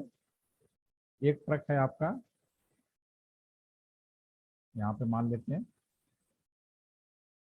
ब्लू कलर का है, और एक ट्रक और मान लेते हैं येलो कलर का। मान लीजिए आपके पास 3 ट्रक हैं, ट्रक ज्यादा है लेकिन 3 ट्रक का ग्रुप आप एक साथ छोड़ते हो, सपोज करो समझने के लिए, ठीक है ना। इस रास्ते पे छोड़ते हैं और ए से बी तक पहुंचाना है। बी पे इस ट्रकों में जो भी प्रोडक्ट रखा है, जो भी सामान है, जो भी भेजा जा रहा है, जैसे आपके यहाँ सेब होता है तो आपने 3 कलर का बनाया, आपके कश्मीर सेब बहुत होता है, तो सेब आपने 3 ट्रकों में रखा और रेड वाले को बोला कि रेड वाला वहां बर्तन मिलेगा, वो कोई और लेगा, ब्लू वाला कोई और लेगा, येलो वाला। तो यहाँ पे मैं मान लेते हैं जिसको रिसीवर है यहाँ पे, इसको रिसीव करने वाले, ये मान लो रेड ट्रक के जो प्रोडक्ट है उनको रिसीव करते हैं, ये मान लीजिए ब्लू प्रोडक्ट है उनको रिसीव करते हैं, और ये मान लीजिए येलो है उनको रिसीव करते हैं, ठीक है, रिसीव करने वाले हैं। ए से बी में भेजा और यहाँ पे रास्ते में एक ओवरब्रिज आता है, ओवरब्रिज के बाद ये तीनों लोग खड़े हैं इस सामान को रिसीव करने वाले। ये पहली बार में भेजा, पहले फेस में भेजा, जब ये चला जाता है तो फिर थोड़ी देर बाद दूसरे फेस में पीछे पीछे एक और रेड ब्लू और येलो वाला एक और सीक्वेंस भेजा जाता है। इस तरह सीक्वेंस लगी होती है, राइट, ठीक है। ये मान लीजिए ओवरब्रिज है। अब यहाँ पे भेजा, रेड वाले ने मूवमेंट किया, ये सारे तीनों ट्रक एक साथ मूवमेंट किए। अब जो ट्रक पहले पहुंच जाए, मान लो रेड वाला पहले पहुंच गया, ठीक है, और रेड वाला यहाँ आया, तो इन तीनों में से कौन उस ट्रक को समझेगा मेरा? रेड वाले को, भाई रेड वाला मेरा है तो मेरा है, तो रेड वाले को लिया और चला गया, कोई परेशानी नहीं, दैट्स ओके, ठीक है। कलर कलर स्कीम से आइडेंटिफिकेशन किया, चला गया। ये हमारा पुराना टेलीकम्युनिकेशन सिस्टम है कि स्विचिंग सिस्टम में सबसे बड़ी समस्या क्या होती है? यही तो होती है कि हमने जिसको नंबर मिला उसी को मिले, तो ये चीज ऐसे ही की जाती है। हमने कलर स्कीम यानी फ्रीक्वेंसी बेस्ड, जो पहला जो हमारा कॉन्सेप्ट था एफडीएम, पहले जो हमारा मॉड्यूलेशन टेक्निक जो भी हमारा कम्युनिकेशन कराया जाता था, फ्रीक्वेंसी डिवीजन यानी कलर के आधार पर डिसाइड किया जाता था। अब इसमें परेशानी क्या हुई, अब आप देखो, मान लो तीनों ट्रक एक साथ पहुंच जाए इस मोड़ पे, सपोज करें इस कॉर्नर पे तीनों ही एक साथ पहुंच जाए, रेड वाला भी ब्लू वाला। अब आपके सामने सबसे पहले समस्या आएगी, कौन सा ट्रक पहले चढ़ेगा? सिस्टम हैंग पहले बहुत होता था, पहले जब नंबर मिलाते थे ना, पहले टेलीविजन में हम लोग एडवर्टाइजमेंट देते थे कि कोई इमरजेंसी सेवा में फंसा है कोई है तो कृपया टेलीफोन लाइन को बिजी ना रखें। और आजकल क्या है, खूब यूज करो, जितना यूज करोगे डाटा एक फ्री मिल जाएगा 2 दिन के बाद। समय बदल गया। अभी भी इलेक्ट्रिसिटी में भी हम लोग चेंज होने वाले हैं, इलेक्ट्रिसिटी में भी पूरी लाइट तो आती नहीं है, लेकिन वो बहुत जल्दी समय आने वाला जब न्यूक्लियर जो पावर है उसका इलेक्ट्रिसिटी में बहुत तेजी से हम लोग वो करने वाले हैं। दो एडवांटेज ले रहे हैं, एक तो न्यूक्लियर पावर का हम लोग काम लगे हुए हैं और दूसरा रिन्यूएबल एनर्जी में, ठीक है। आपके यहाँ तो रिन्यूएबल एनर्जी तो मुश्किल से लगेगा, न्यूक्लियर पावर वाला एनर्जी आपके यहाँ लग जाएगा क्योंकि आपके यहाँ पे सनलाइट का इशू होता है। तो इससे ये फायदा होने वाला है, कल को आपको बोला जाएगा, अभी मैं सपना दिखा रहा हूँ लेकिन आज से 20 साल बाद देखना, यहाँ मैंने बोला कि मैंने यहाँ बैठ के बोला था, कल आपसे बोला जाएगा आप अपने घर में 2 बल्ब जलाओ, 1 बल्ब फ्री लो, आपसे बोला जाएगा एनर्जी खर्च करो। वो दिन भी आने वाले हैं जब हम लोग, मुझे इसलिए बोल रहा हूँ, टेलीफोन में भी यही था, पहले हम लोग कहते थे इतना टेलीफोन मत यूज करिए क्योंकि यहाँ पे हैंग हो जाता था तो लोगों के मोबाइल फोन में अनाउंसमेंट आता था, इस रूट की सभी लाइनें व्यस्त हैं, इस रूट की सभी लाइनें व्यस्त हैं, ठीक है। और क्यों होता था? क्योंकि सब लोग मिलाने की कोशिश करते थे एट ए टाइम और सिस्टम हैंग होता, फिर लोगों से ही कहा जाता था कि आपको जब जरूरी हो तो टेलीफोन मिलाएं, ठीक है। एक समय ऐसा भी था। और आज क्या है, नया टेक्नोलॉजी आ गई, नई चीज आ गई, तो इस चीज से मुक्ति हो कैसे मिला भी दिखाता हूँ आपको, ठीक है। तो ये एफडीएम में समस्या थी, एक समस्या ये थी कि यहाँ तीनों आ गए, कौन उसके में जब इस तरह की समस्या आती थी तो हम लोग का रिस्पॉन्सिबिलिटी बन जाती थी, उससे हम लोग सिस्टम को रीसेट करते थे, ऑन ऑफ करते थे, सबको डिसमिस करते थे, वापस जाओ, फिर से दोबारा से लोग नंबर डायल करते थे, फिर से वो कम्युनिकेशन स्टार्ट होता था, ठीक है। आशिक अभी बीच में अपना रोल नंबर और वो क्यों डाले, पहले डालना है तो, ठीक है। चलिए, सेकेंड इज दैट, अगर मान लो ये रेड वाला बीच में पंचर हो जाए, भाई होता है ना, ट्रक पंचर हो जाए, किसी वजह से आगे ना बढ़ पाए, ठीक है। अब ये इंतजार कर रहा था कि रेड वाला आएगा, मैं उसके साथ सामान उठाऊंगा और चल दूंगा, ये आया नहीं, अपना किनारे खड़ा होकर पंचर ठीक कर रहा है, अपना टायर में जो भी प्रॉब्लम है गाड़ी में वो ठीक करवा रहा है, ठीक है। उसके बाद जब यहाँ से मूवमेंट किया, ये वाला तो पंचर ठीक करा, लेकिन उसके पीछे ये दूसरा वाला मूव करने चला गया। अब ये जो यहाँ पे ये जो खड़ा था, इसको रिसीव करना था इस वाले को, पुराने वाले रेड को, लेकिन ये वाला तो पंचर ठीक करा रहा है तो पहुंचा ही नहीं।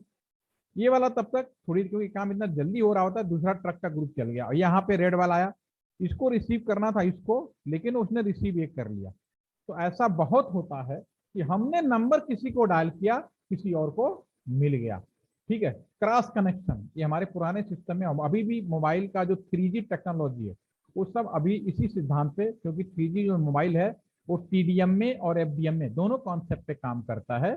तो अगर आप उसका इस्तेमाल करेंगे तो अभी कई बार ऐसा आपने महसूस किया होगा कि मैंने नंबर किसी को मिला, मिल किसी को गया, तो उसका कारण एक ये भी हो सकता है, ठीक है।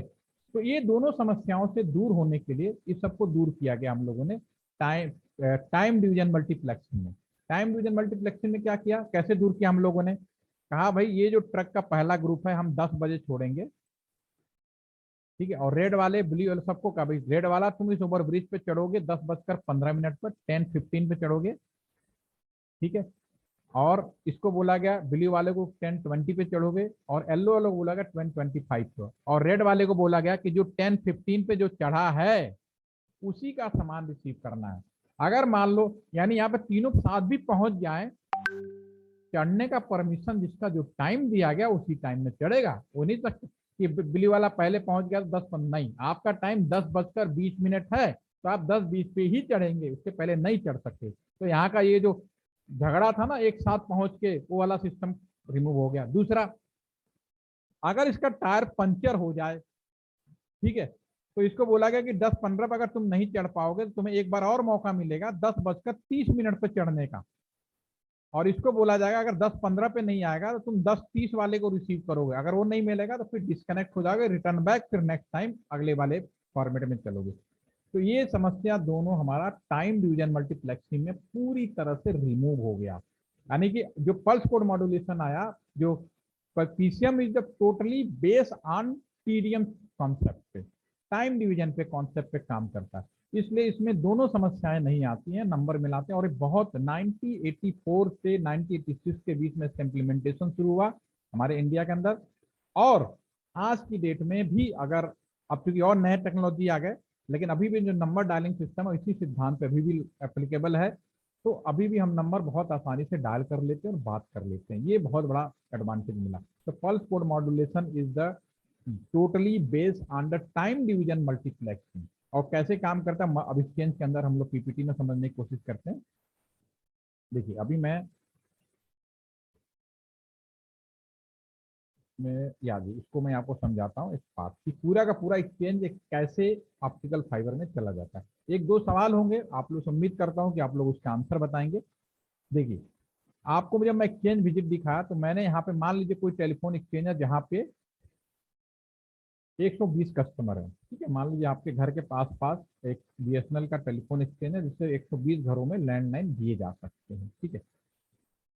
PCM में 30 कस्टमर का ग्रुप बनाया जाता है। हमने जितने भी IC बनाए, जितने भी इलेक्ट्रॉनिक डिवाइसेस बनाए, वो 30 कस्टमर का ग्रुप का बनाया हुआ है। अमेरिका में 24 कस्टमर का है, हमारे यहाँ 30 कस्टमर का है। तो 30 कस्टमर का ग्रुप बनाया, ठीक है। अभी जब मैं आपको एक्सचेंज विजिट दिखा रहा था तो मैंने कहा कि सारे वायर MDF से निकलकर स्विच रूम में आते हैं। स्विच रूम में मैंने कहा लोकल कार्ड है तो स्विच वहीं से जोड़ देता है, अगर लोकल कार्ड नहीं है तो वो PCM वाले पोर्शन में चला जाता है, ऊपर की तरफ जाता है। ये मैंने आपको वीडियो में भी दिखाया था। अगेन वीडियो अगर आपको वहां पे काम करते हैं उसमें, ठीक है, यहाँ पे मैं आपको अगर दिखा रहा था, ठीक है। अगर ठीक है, मैं अगर वापस आ जाता हूँ, welcome friends, welcome to skill movement friends. यहाँ का कस्टमर नहीं है, ठीक है। यहाँ पे मैं आपको ये दिखा रहा था, स्क्रीन दिखाई दे रही है आपको, ये मैं ये दिखा रहा था कि अगर ये हमारा PCM आ रही है, कार्ड देखिए थोड़ा अलग से है, ठीक है, ठीक है। जैसे PCM नीचे भी पड़ा हुआ, नीचे में तो लोकल वायर लगे थे, ऊपर में PCM कार्ड लगा हुआ है। तो कस्टमर यहाँ आ गया, अगर इस एक्सचेंज में नहीं है तो एक्सचेंज से मुझे बाहर भेजना है। जब मुझे बाहर भेजना है तो डेफिनेटली वो पीसीएम में जाएगा और 30 कस्टमरों का ग्रुप इन पीसीएम से जुड़ा गया है। तो वही डायग्राम में हम पीपीटी में आपको दिखाने की कोशिश कर रहे हैं कि ये हमारा जो है पीसीएम कार्ड का मतलब है ये 30 कस्टमर का ग्रुप बनाया, लोकल में तो नहीं जुड़ता नहीं है, अगर बाहर किसी और टेलीफोन एक्सचेंज का या दुनिया के किसी कोने में है तो उसको बाहर निकलने का जो तरीका होगा ये सब पीसीएम कार्ड, उसको बोलते हैं पीसीएम कार्ड, इलेक्ट्रॉनिक डिवाइस है, आप इसमें जोड़ोगे। पीसीएम में दो चीजें होगी, एक तो मल्टीप्लेक्सिंग होगा, दूसरा हमारा मॉड्यूलेशन होगा। पल्स कोड मॉड्यूलेशन का एक खासियत है, मल्टीप्लेक्सिंग भी कर रहा है, ये सारे कस्टमर को 1 by 1 सेंड भी करेगा और 30 का ग्रुप बनाया। अब इसमें एक वायर निकला और ये डीडीएफ रैक कहाँ है, दोबारा आ जाते हैं उसी पे, यस डीडीएफ रैक में आप इसको थोड़ा सा और जाएंगे, ये इधर आ दिए, यस ये जो रैक आप अभी देख रहे हैं ट्रांसमिशन रूम के अंदर पूरा का पूरा बड़ा ये जो पूरा 30 जो वायर एक वहां से जैसे 120 कस्टमर है तो एक वायर जो यहाँ आया उसमें 30 कस्टमर है, उस स्विच में ही जो पीसीएम कार्ड है उसी को मल्टीप्लेक्सिंग और टाइम वो कर लिया, मॉड्यूलेट कर लिया। तो अब 30 कस्टमर का वहां पे आपके पास में आ गया। और यहाँ पे जब आगे इसको बोलते हैं डीडीएफ रैक, जो हमारे छोटी छोटी रैक दिखती है। तो अगर एक एक्सचेंज के अंदर 120 कस्टमर हैं, एक पीसीएम के अंदर हम 30 कस्टमर का ग्रुप बना रहे हैं तो 4 पीसीएम की जरूरत पड़ेगी, यानी 4 इलेक्ट्रॉनिक स्विच लगेंगे और फिर इसे मूव। अब यहाँ तक तो मॉड्यूलेशन हुआ और मल्टीप्लेक्सिंग हुई। अब इसके बाद 4 वायर अभी भी आ गए, लेकिन अब मुझे इस वायर को ऑप्टिकल फाइबर में बदलते हुए दूसरे एंड पे भेजना है, तो फिर यहाँ पे मल्टीप्लेक्सर यूज किया जाता है। 4x1 मल्टीप्लेक्सर, 8x1 मल्टीप्लेक्सर, क्योंकि यहाँ 4 है 4x1 ये मल्टीप्लेक्सर है, आपका सिंगल आउटपुट आ गया। तो पूरा का पूरा ये जो मल्टीप्लेक्सर सिंगल आउटपुट तक आ गया, ठीक है। अब यहाँ से ऑप्टिकल फाइबर में कन्वर्ट करना है, तो आप में से कोई एक अनम्यूट हो जाएगा, एनीवन? आकिब? आकिब आप बताओ, आप जहाँ बैठे हो आपके पास कोई ऐसी डिवाइसेज हैं जो इलेक्ट्रिकल सिग्नल को ऑप्टिकल में बदल रहा है?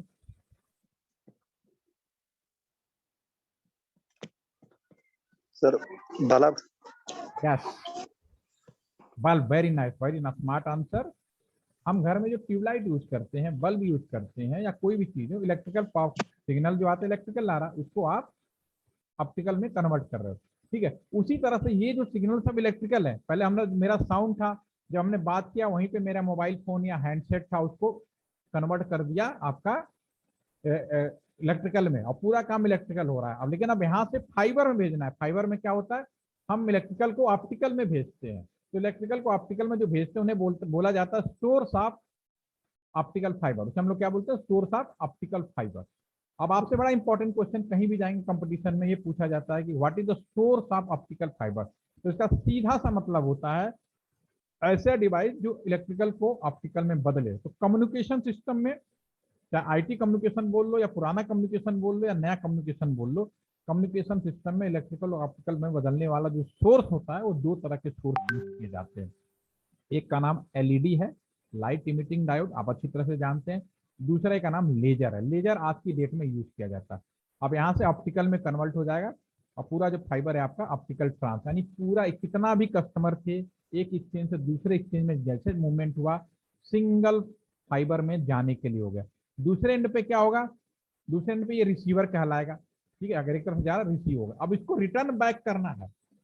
अब यहाँ तक क्या ऑप्टिकल सिग्नल आएगा और ऑप्टिकल सिग्नल की लाइट आपको मालूम है लाइट की स्पीड के बराबर कर दिया गया है। या हमारे कम्युनिकेशन में कैसा भी कम्युनिकेशन पूछा जाए, मोबाइल टावर से पूछें या किसी भी तरह के पूछें, आपकी स्पीड ऑलरेडी अब आपको समझ में आने की मॉड्यूलेट करके भेज रहे हैं। सिग्नल को मॉड्यूलेट करके भेजने का मतलब है लाइट की स्पीड के बराबर। अगर मैं आपसे पूछूं what is speed of EM wave, what is speed of satellite communication में, सीधी सी बात है, कोई दिमाग नहीं लगाना, मैंने बिल्कुल बोला कि सबको लाइट की स्पीड के बराबर किया गया, 3 × 10⁸ मीटर पर सेकेंड जो लाइट है उसके स्पीड।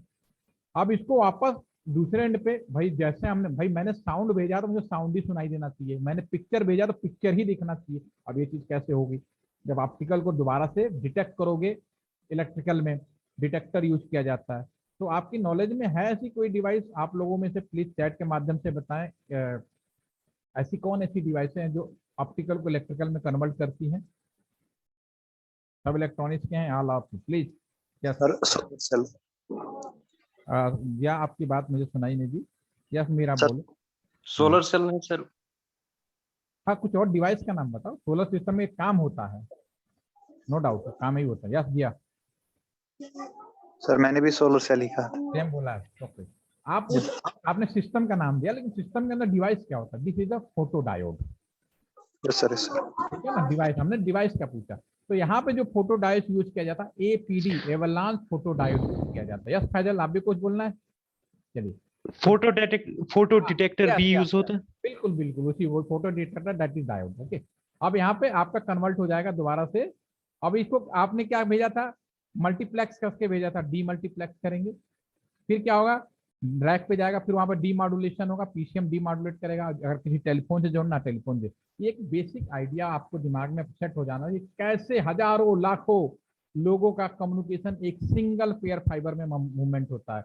उसका कारण है इसी दोनों चीज, मल्टीप्लेक्सर और मल्टीप्लेक्सिंग प्लस मॉड्यूलेशन टेक्निक, ये तीनों का कॉम्बिनेशन बनाया जाता है और फिर फाइबर में सिंगल आउटपुट बना के भेजा जाता है। ठीक है ना, इसमें कोई कंफ्यूजन तो नहीं है, थोड़ा सा टेक्निकल हुआ, लेकिन दैट इज बेसिक आइडिया आपको क्लियर होना चाहिए। कितने सारे लोगों का, एक तो रास्ता हो गया, रास्ते में मूवमेंट कैसे कर रहे हैं वो भी बता दिया, साधन। ठीक है, और बहुत ही सीधा कॉन्सेप्ट हमने इंसान ने यूज किया, अपने साउंड को कैसे मॉड्यूलेट किया। जितने भी साउंड होते हैं सब फ्रीक्वेंट। आपका मॉडम, आप अपने कंप्यूटर या मोबाइल फोन से कम्युनिकेट करते हैं, अगर पूछा जाए कई बार अगर आपसे कि मॉडम का काम क्या होता है, तो क्या आंसर बताएंगे आप लोग? What is the modem? It connects to different computers. हाँ, मॉडम का प्रयोग करने से हमें क्या फायदा मिलेगा? बेसिकली मॉडम का काम क्या है?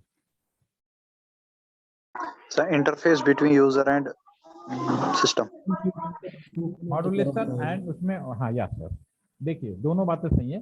सबसे मेन जो काम होता है, कई जगह इसलिए आपको डिफरेंशिएट कर रहा हूँ, क्योंकि बुक्स में लिखा होता है analogue to digital converter, digital to secondary option.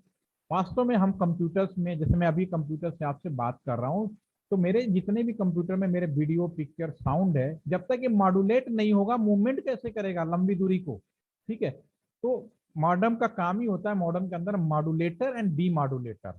आपके जो भी चीज भेजना चाहते हैं उसको मॉड्यूलेट करता है और दूसरे पे डीमॉड्यूलेट करता है।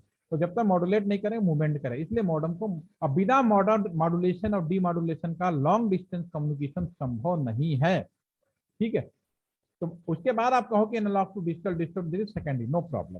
ठीक है, लेकिन जो मेन उद्देश्य आपका यही होता है। कंप्यूटर को आपने बोला यूजर इंटरफेस कैसे होगा, हम क्यों जोड़ रहे हैं मॉडम से? ताकि हम कम्युनिकेट कर सके। मेरा मोबाइल फोन है, ये भी मॉडम की तरह होता है, इसके अंदर भी मॉडम, क्योंकि अब चूंकि समय बदल गया, अब हमें डिवाइसेस सॉफ्टवेयर के रूप में यूज होने लगी हैं, तो हमें बड़ा आसान लगता है चीजें करनी। ठीक है, अब आगे हैं थोड़ा सा इंटरनेट नेटवर्क के बारे में। ठीक है, चलिए, यहाँ तक हमारा एनालॉग कम्युनिकेशन था, पुराना कम्युनिकेशन था, जिसका एक रफ आइडिया आपके दिमाग में और रियल आइडिया दोनों ही, मैंने रियल आइडिया को थोड़ा रफ मैनर में बताया है, क्योंकि इसका डीपली जाएंगे तो आपको, और जैसे ऑप्टिकल फाइबर पढ़ेंगे तो मैंने सिंपल बता दिया कि लेजर है, वो है, एलईडी है और वो है।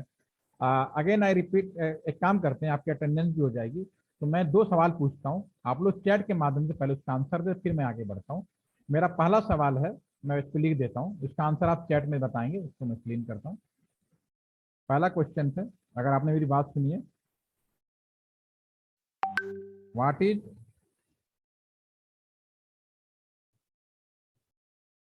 Optical source? ठीक है ना, ऑप्टिकल सोर्स के नाम बताइए कौन कौन से हैं। पहला चैट में फटाफट लिखिए, आपकी अटेंडेंस हो जाएगी, नहीं तो रह जाएगी, कल भी रह गई थी।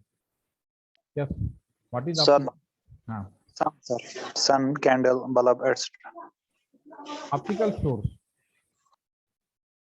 पहले ऑप्टिकल सोर्स अभी हमने बोला ना, उसका नाम आप चैट में लिखिए। ऑप्टिकल सोर्स, क्या क्या ऑप्टिकल सोर्स होते हैं, और व्हाट इज ऑप्टिकल डिटेक्टर?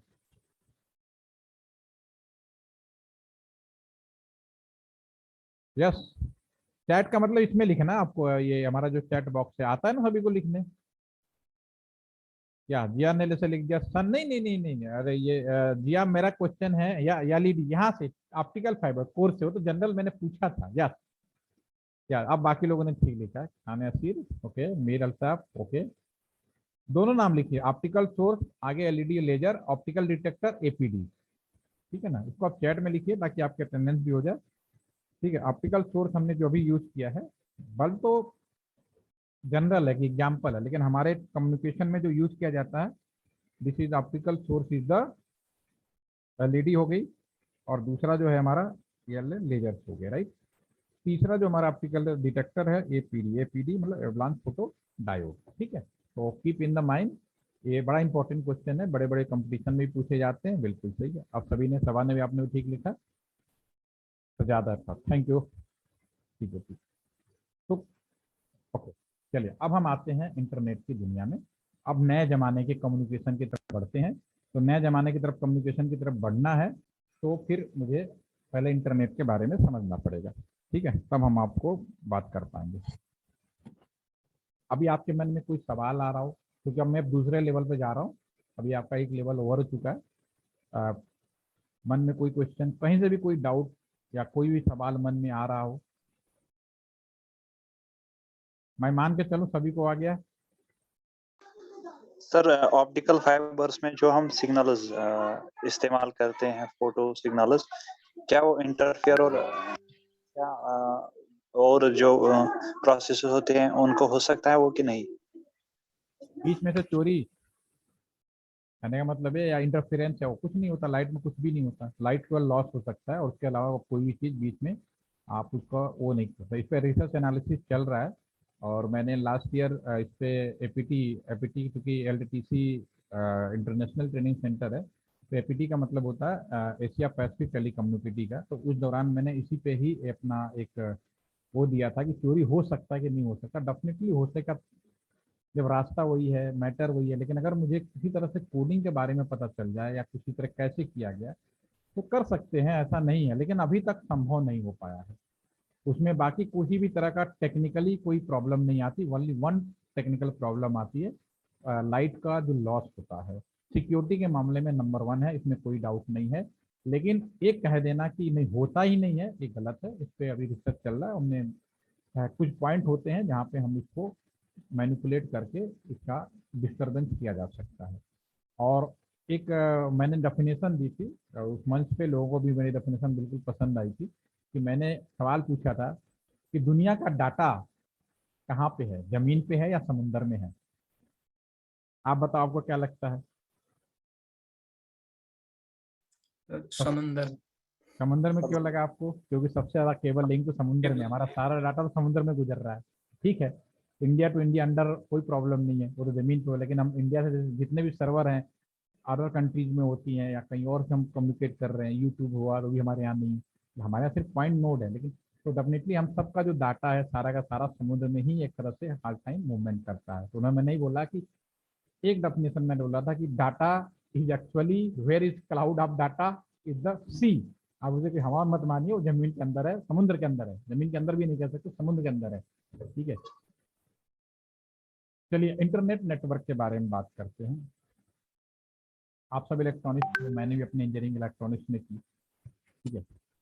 तो जब हम लोग पढ़ाई करते हैं ना, अपना इंजीनियरिंग जब मैं पढ़ाई कर रहा था, तो हम लोग कंप्यूटर साइंस उस समय इतना ज़्यादा पॉपुलर नहीं था, ब्रांच जरूर था, लोग हार्डवेयर बनाना सीख रहे थे, सॉफ्टवेयर बनाना डेवलप कर रहे थे, आईटी अभी आया नहीं था, नया नया अभी शुरू हुआ था।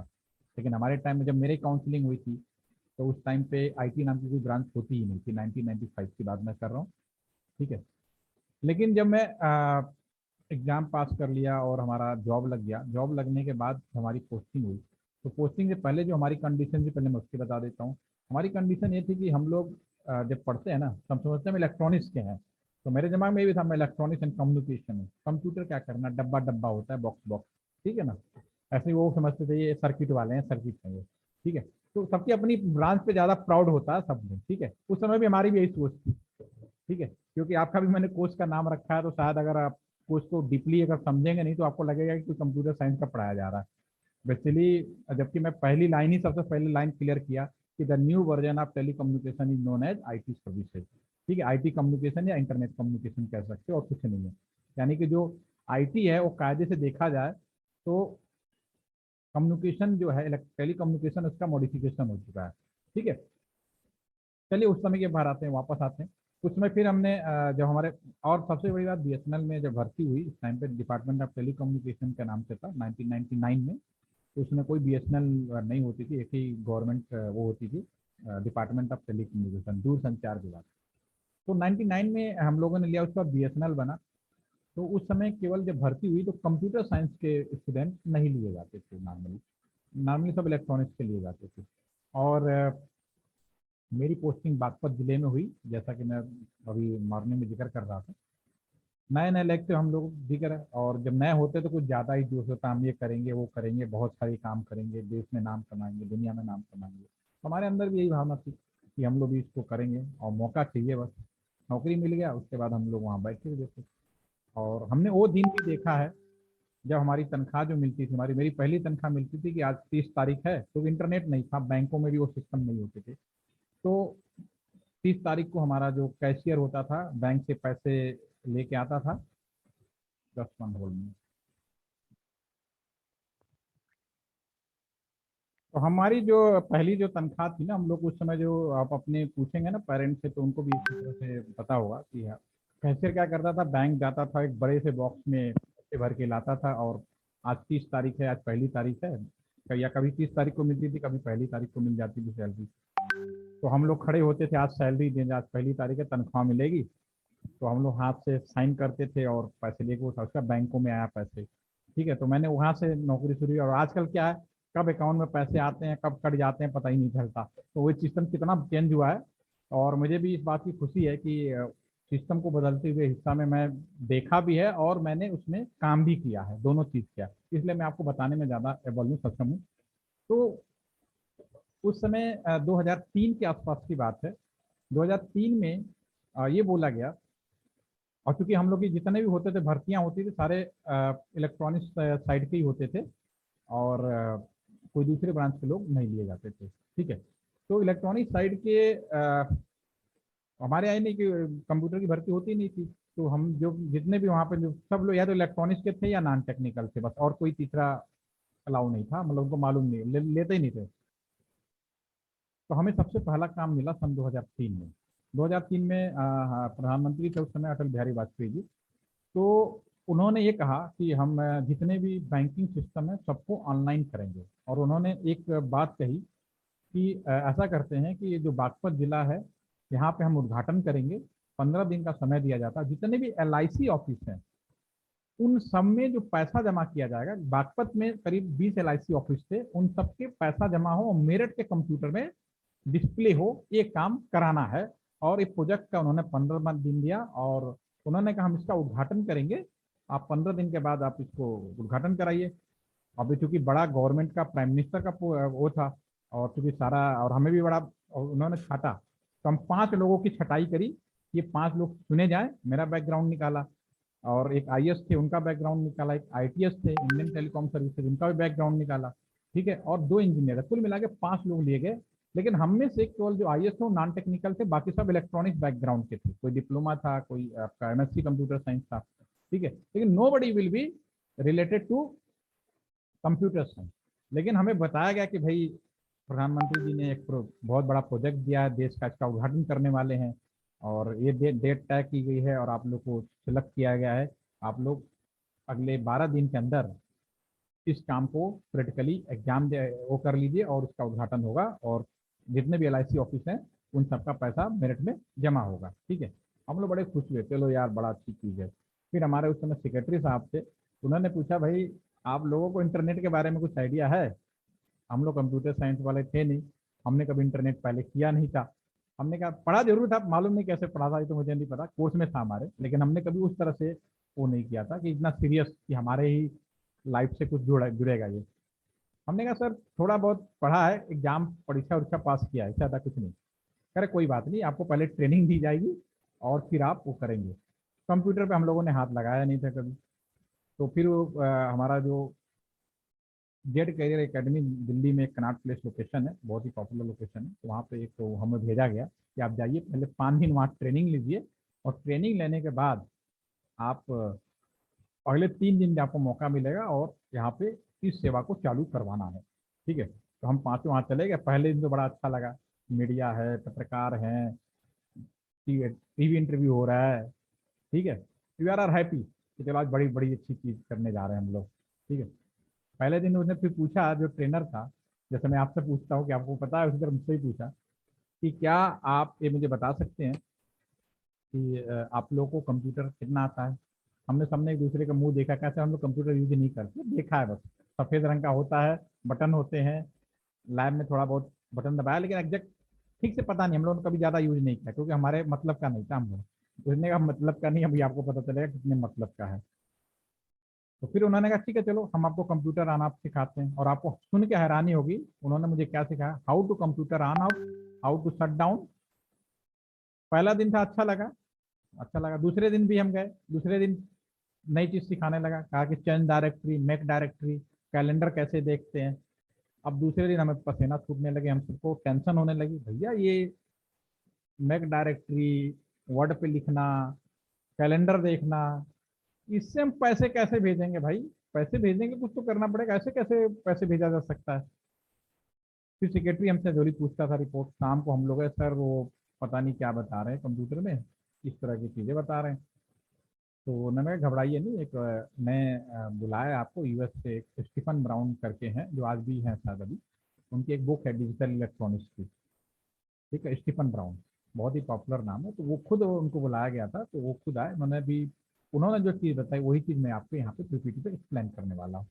उन्होंने सेम सवाल पूछा कि आप लोग कितना आता है, मैंने सर कुछ नहीं आता है, 2 दिन से जो बता रहे हैं साहब वही आता है। एक का कोई बात नहीं, अब हम आपको सबसे पहले तो इंटरनेट का मतलब, जिस चीज़ के लिए आप का काम मिला है आपको उस काम पे ज़्यादा फोकस करना है, जो चीज़ आपको बताई जा रही है उस पर ध्यान रखना है। उन्होंने कहा कि इंटरनेट क्या होता है पहले ये समझो। 5 कंप्यूटर मंगाए थे उन्होंने। उन्होंने क्या किया, एक कंप्यूटर लिया, जैसे कि मैं आपको स्क्रीन पर दिखाऊंगा मैं, 2 कंप्यूटर लिए और दोनों कंप्यूटर आपने सामने रखे और कहा कि सबसे पहला जो आपका काम है इन कंप्यूटरों को आपस में जोड़ना। आप जोड़ेंगे कैसे, आज का समय, today time is very good, आपके पास यूएसबी नाम का पोर्ट है, लगा दो, लेकिन उस समय इस तरह का कोई पोर्ट नहीं होता था। उन्होंने कहा एक पोर्ट हमें लगाना पड़ेगा जिसे हम लोग कम्युनिकेशन पोर्ट बोलेंगे, RS-232, इसका नाम होता है कॉम पोर्ट या RS-232, RS-232, ठीक है ना, या कॉम पोर्ट, ठीक है ना, काम पोर्ट करते हैं, ठीक है, RS-232 या काम पोर्ट, कम्युनिकेशन पोर्ट करते हैं, राइट, ठीक है। तो इसके बाद इस पोर्ट को उन्होंने लगाया, उसके बाद केबल लगाई आपस में।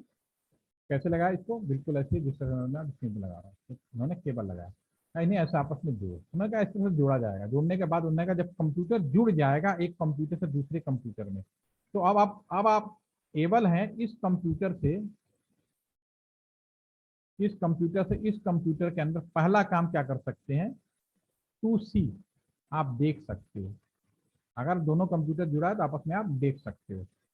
दूसरा काम, इस कंप्यूटर से इस कंप्यूटर के अंदर कुछ कॉपी भेज सकते हो, टू सेंड। अगर जुड़े, कब पॉसिबल है, जब जुड़ा हो, टू सेंड। और तीसरा काम, इस कंप्यूटर में कोई चीज है, इसको उठा के आप अपने कंप्यूटर में कॉपी कर सकते हो, टू टेक्स्ट। उन्होंने 3 काम बताया, मैं इसको प्रॉपरली लिख देता हूँ अच्छा आपको समझ में। जो उन्होंने वर्ड बोले थे वो मैं लिख रहा हूँ यहाँ पे। उन्होंने कहा 2C, आप पहला काम देख सकते हो। दूसरा काम, टू टेक, ले सकते हैं। टू गिव, दे सकते हैं, ठीक है ना। 2C, to take, to give, आप उसको कर सकते हैं, देख सकते हैं, वहां कोई चीजें ले, एक तब संभव है जब आप एक दोनों कंप्यूटर आपस में जोड़ दें। और उन्होंने इस चीज को करके दिखाया पूरा कि देखिए जोड़ने के बाद संभव है, ये है, इसमें कुछ सॉफ्टवेयर होती हैं, इसकी मदद से ये काम किया जा सकता है, ठीक है। और इसके उन्होंने कहा ये इसी को इंटरनेट कहते हैं। इंटरनेट इज नथिंग, 2 कंप्यूटरों के बीच का communication, this is internet. Internet में क्या कर सकते हैं, 2C, to take and to give.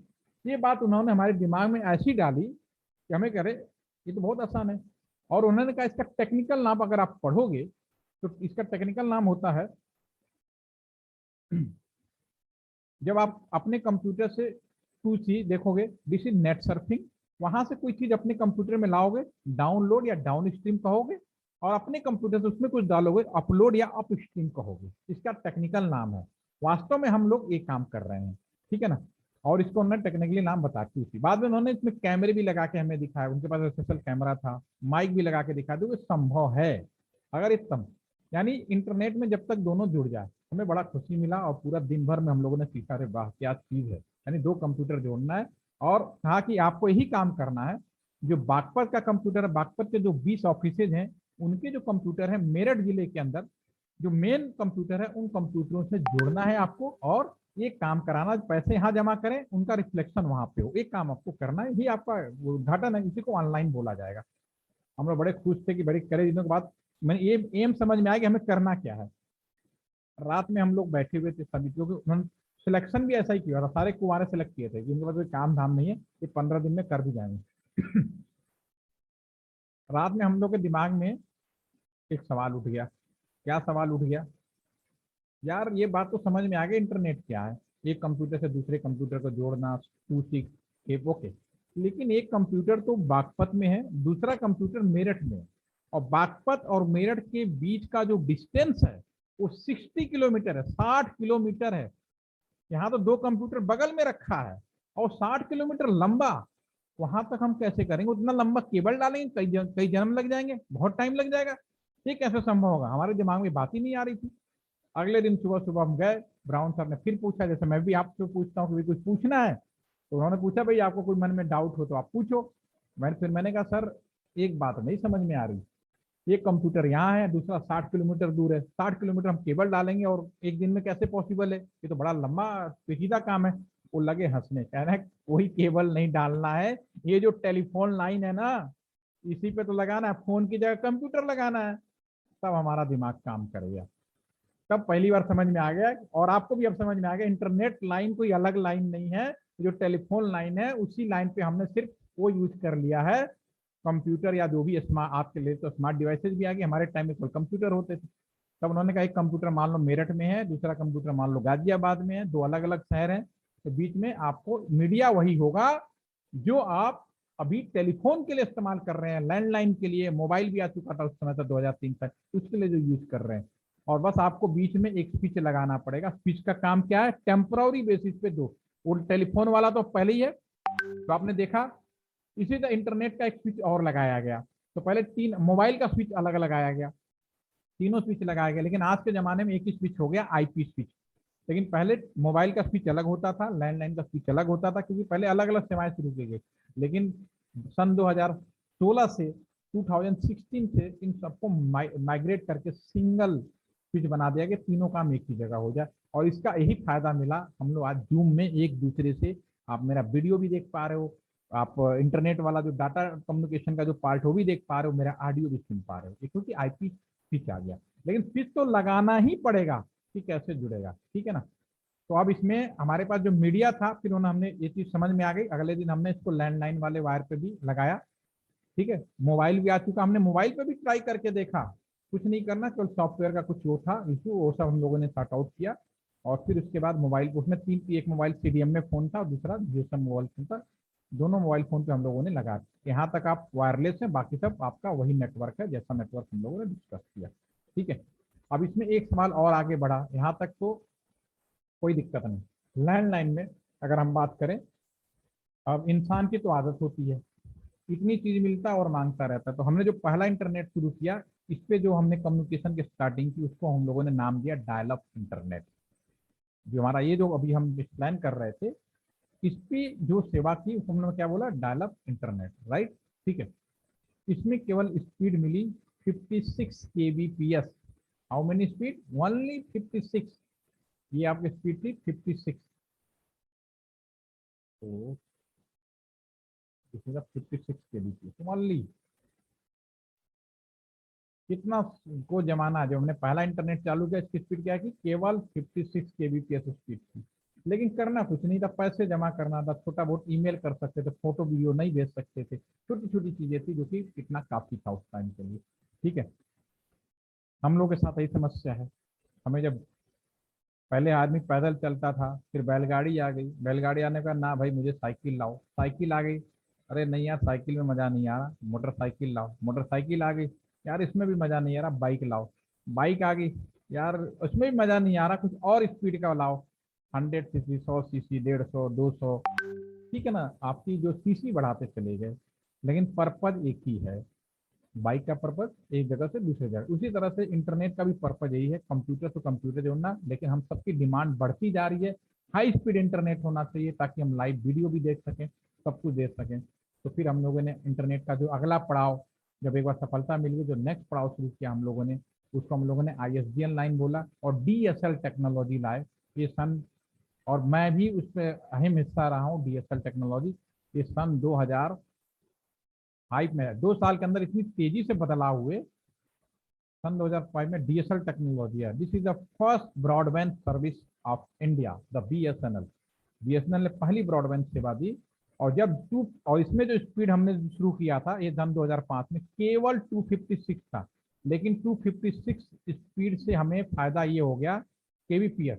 सबसे बड़ा फायदा क्या हुआ, पहली बार 200 kbps से ज़्यादा जब स्पीड हो जाती है, इंटरनेट की बैंडविड्थ बढ़ जाती है, तो हम पहली बार सही तरीके से वीडियो ऑडियो भेजने में सफल हुए।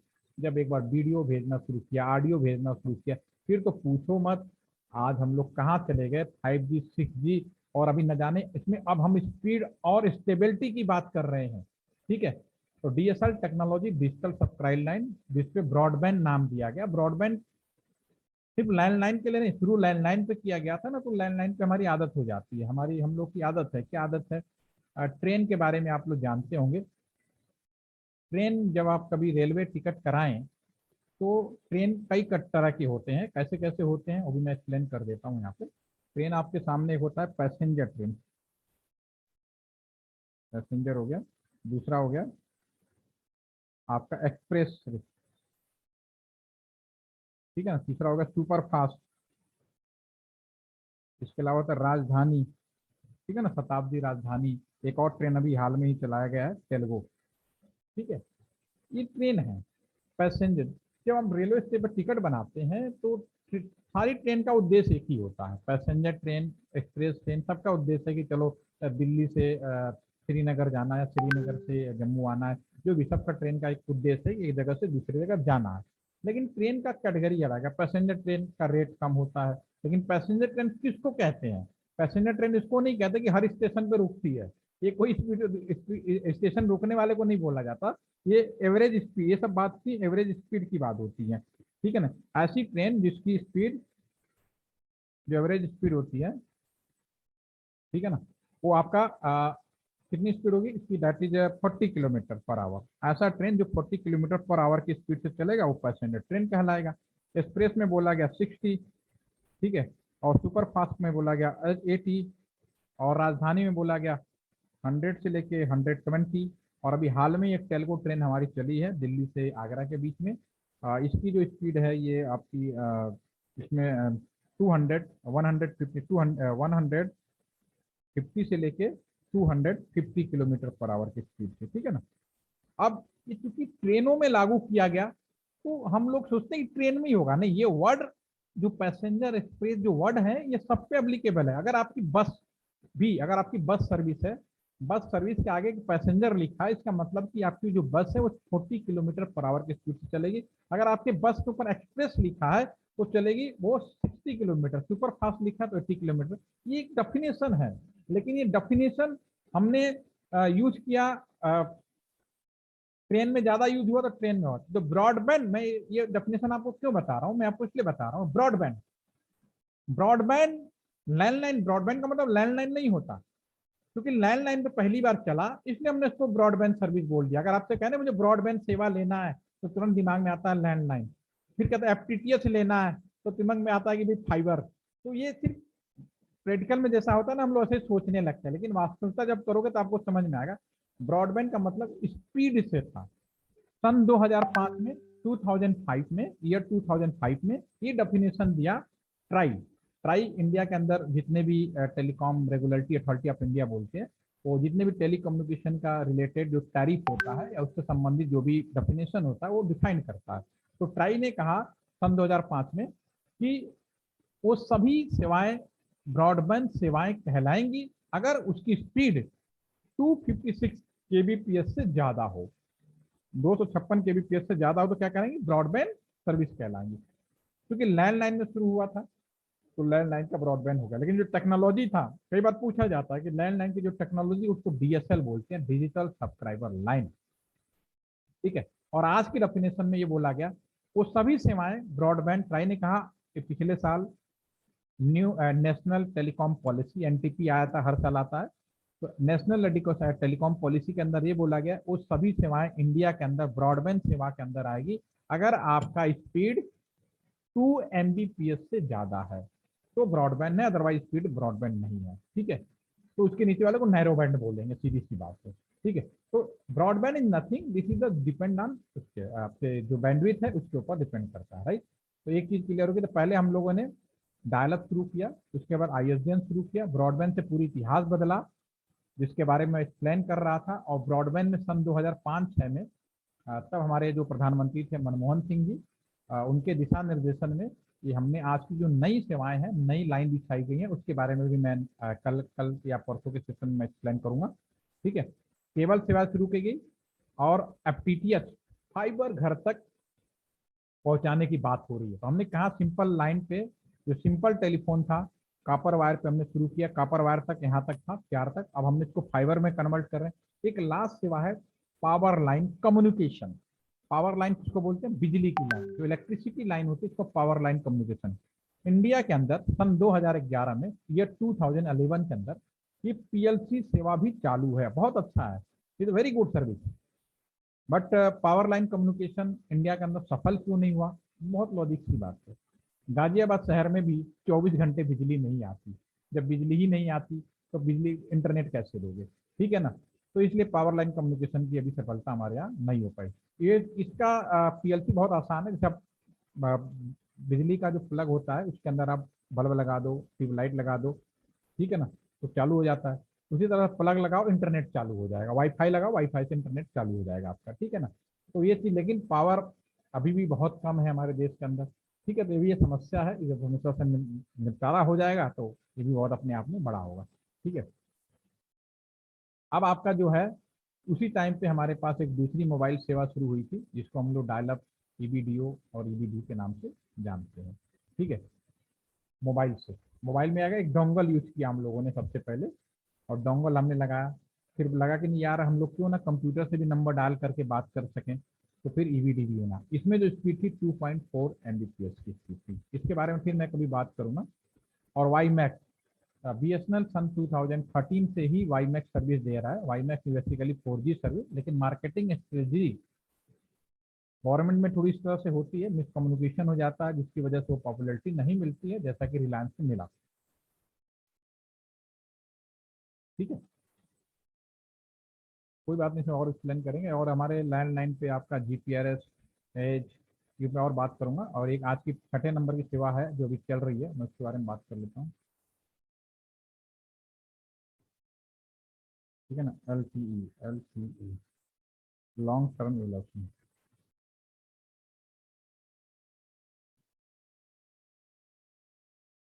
ठीक है ना।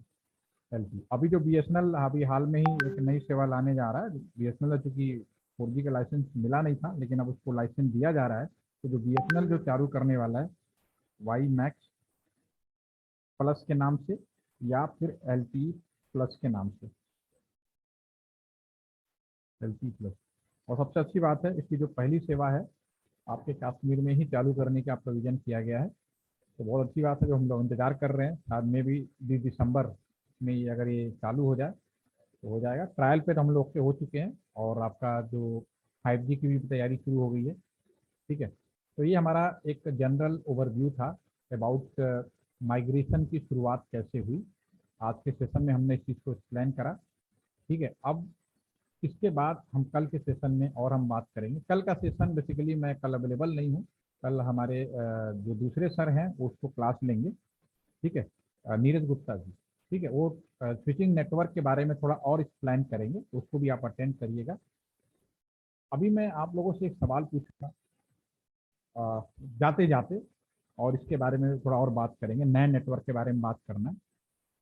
तो मेरा सवाल ये है, कोई एक अनम्यूट हो सकता है?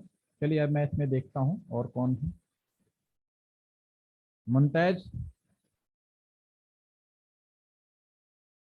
Are you there? सबा,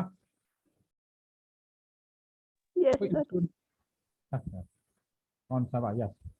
तब आप ये बताओ, आपने राउटर का नाम सुना है? किन किन लोगों ने राउटर का नाम सुना है? तब आप बताओ, आपने सुना है सब राउटर? Yes, sir. अच्छा, राउटर आपने कहाँ देखा है?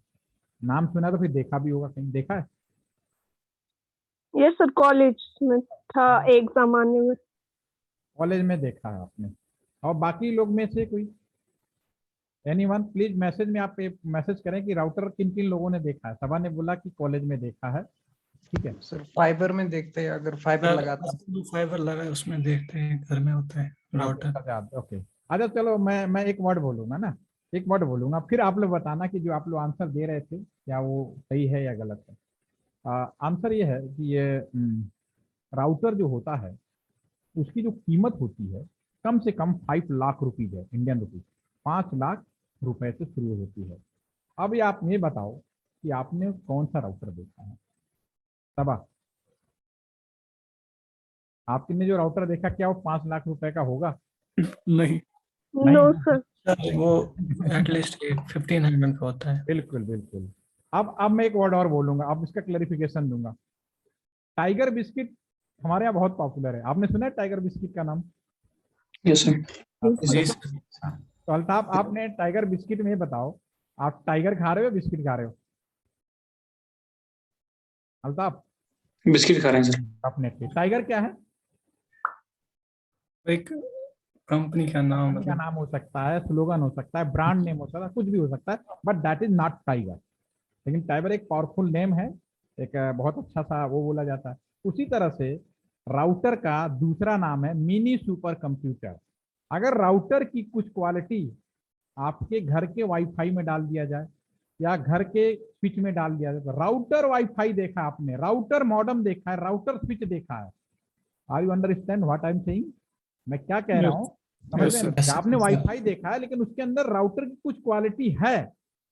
और आपको जाते जाते मैं ये राउटर वर्ड इसलिए क्लियर किया, अब आपको जो मेरा नेक्स्ट सेशन में भी डे आफ्टर टुमारो, कल तो नीरज सर पढ़ाएंगे और 3 बजे के आसपास रहेगा कल सेशन, ठीक है। मैं अभी ग्रुप में कंफर्म कर दूंगा उसको, ठीक है। तो अभी आज के ज़माने में जो भी कम्युनिकेशन हो रहा है, जो हम लोग आपस में कर रहे हैं, वो बेसिकली वो सब राउटर पे माइग्रेट हो चुके हैं, ठीक है। और राउटर का दूसरा नाम है मिनी सुपर कंप्यूटर, ठीक है। इसके बारे में और हम बात करेंगे नए नेटवर्क के बारे में, जो अभी आज का नेटवर्क चल रहा है। तो अभी आप सेशन ओवर करने से पहले मैं कुछ आप लोगों को कुछ पूछना हो तो यू कैन नॉट पूछिए, बिंदास होके पूछिए, पूछने के लिए है, मैं बताने के लिए यहाँ बैठा हूँ। और मैं आपको एक जानकारी भी बता देता हूँ, मैंने कश्मीर के कम से कम 10,000 बच्चों को ट्रेनिंग दे चुका हूँ। और आपका ही बैच 2017 में भी मेरे पास में आया था, अगर कोई हो तो आप पता कर लीजिए। ऑफलाइन भी आए थे, ऑफलाइन आते तो जितना मज़ा यहाँ आता ना, आपको कहीं और मज़ा नहीं आता, क्योंकि मैं ट्रेनिंग के साथ साथ होलिस्टिक अप्रोच भी अप्लाई करता हूँ। सभी को अलग अलग यहाँ पे घूमने का भी अरेंजमेंट करते हैं हम लोग। आपको आपको जो भी आप लोग अपनी एक्टिविटीज़ कर सकते हैं वो भी सारा, खेल कूद का भी अरेंजमेंट करते हैं, सारी चीज़ें करते हैं हम लोग। क्योंकि सिर्फ ट्रेनिंग बोल देने से बात नहीं होता, ट्रेनिंग का इंडस्ट्रियल का मतलब ही होता है कि इंडस्ट्री में जब आए तो लाइफ को कैसे जीना है, लाइफ को कैसे अचीव करना है, और हंसते हंसते चीज़ों को सीखना है। ये नहीं कि पेपर आ गया, क्वेश्चन आ गया, इतना ज़्यादा टेंशन नहीं लेना। सबको बड़े हंसते खुशी से माहौल सीखें, खुद सीखें, दूसरों को बताएं और आगे बढ़ें, ठीक है। होपफुली कि मैं कल से अभी तक जो भी बकबक कर रहा हूँ थोड़ा सा दिमाग में आ गया होगा, ठीक है। और आप लोग डेफिनेटली फीडबैक डेली शेयर करिए कि कोई चीज़ अच्छी लगी तो भी, कोई चीज़ कमी रह गई या कोई मन में पूछना हो पूछिए। सीखने के लिए मिला, फिर मिलूंगा नहीं, क्योंकि फिर आप भी अपने कहीं अपनी लाइफ में होंगे, मैं भी कहीं अपने लाइफ में होंगे, ठीक है। तो सेशन ओवर करें या कुछ पूछना है? मुझे पकड़ के पूछना पड़ेगा आप लोगों को। चलिए ठीक है, आज से ज्वाइन करने के लिए। यस जयवल, कुछ कहना है? सर आप और कहते हैं? ओवर कर दें, चलो thank you again, see you tomorrow, may be 3 PM tomorrow, okay. confirm in the WhatsApp group, okay? Have a nice day, thank you, bye bye. Thank you sir.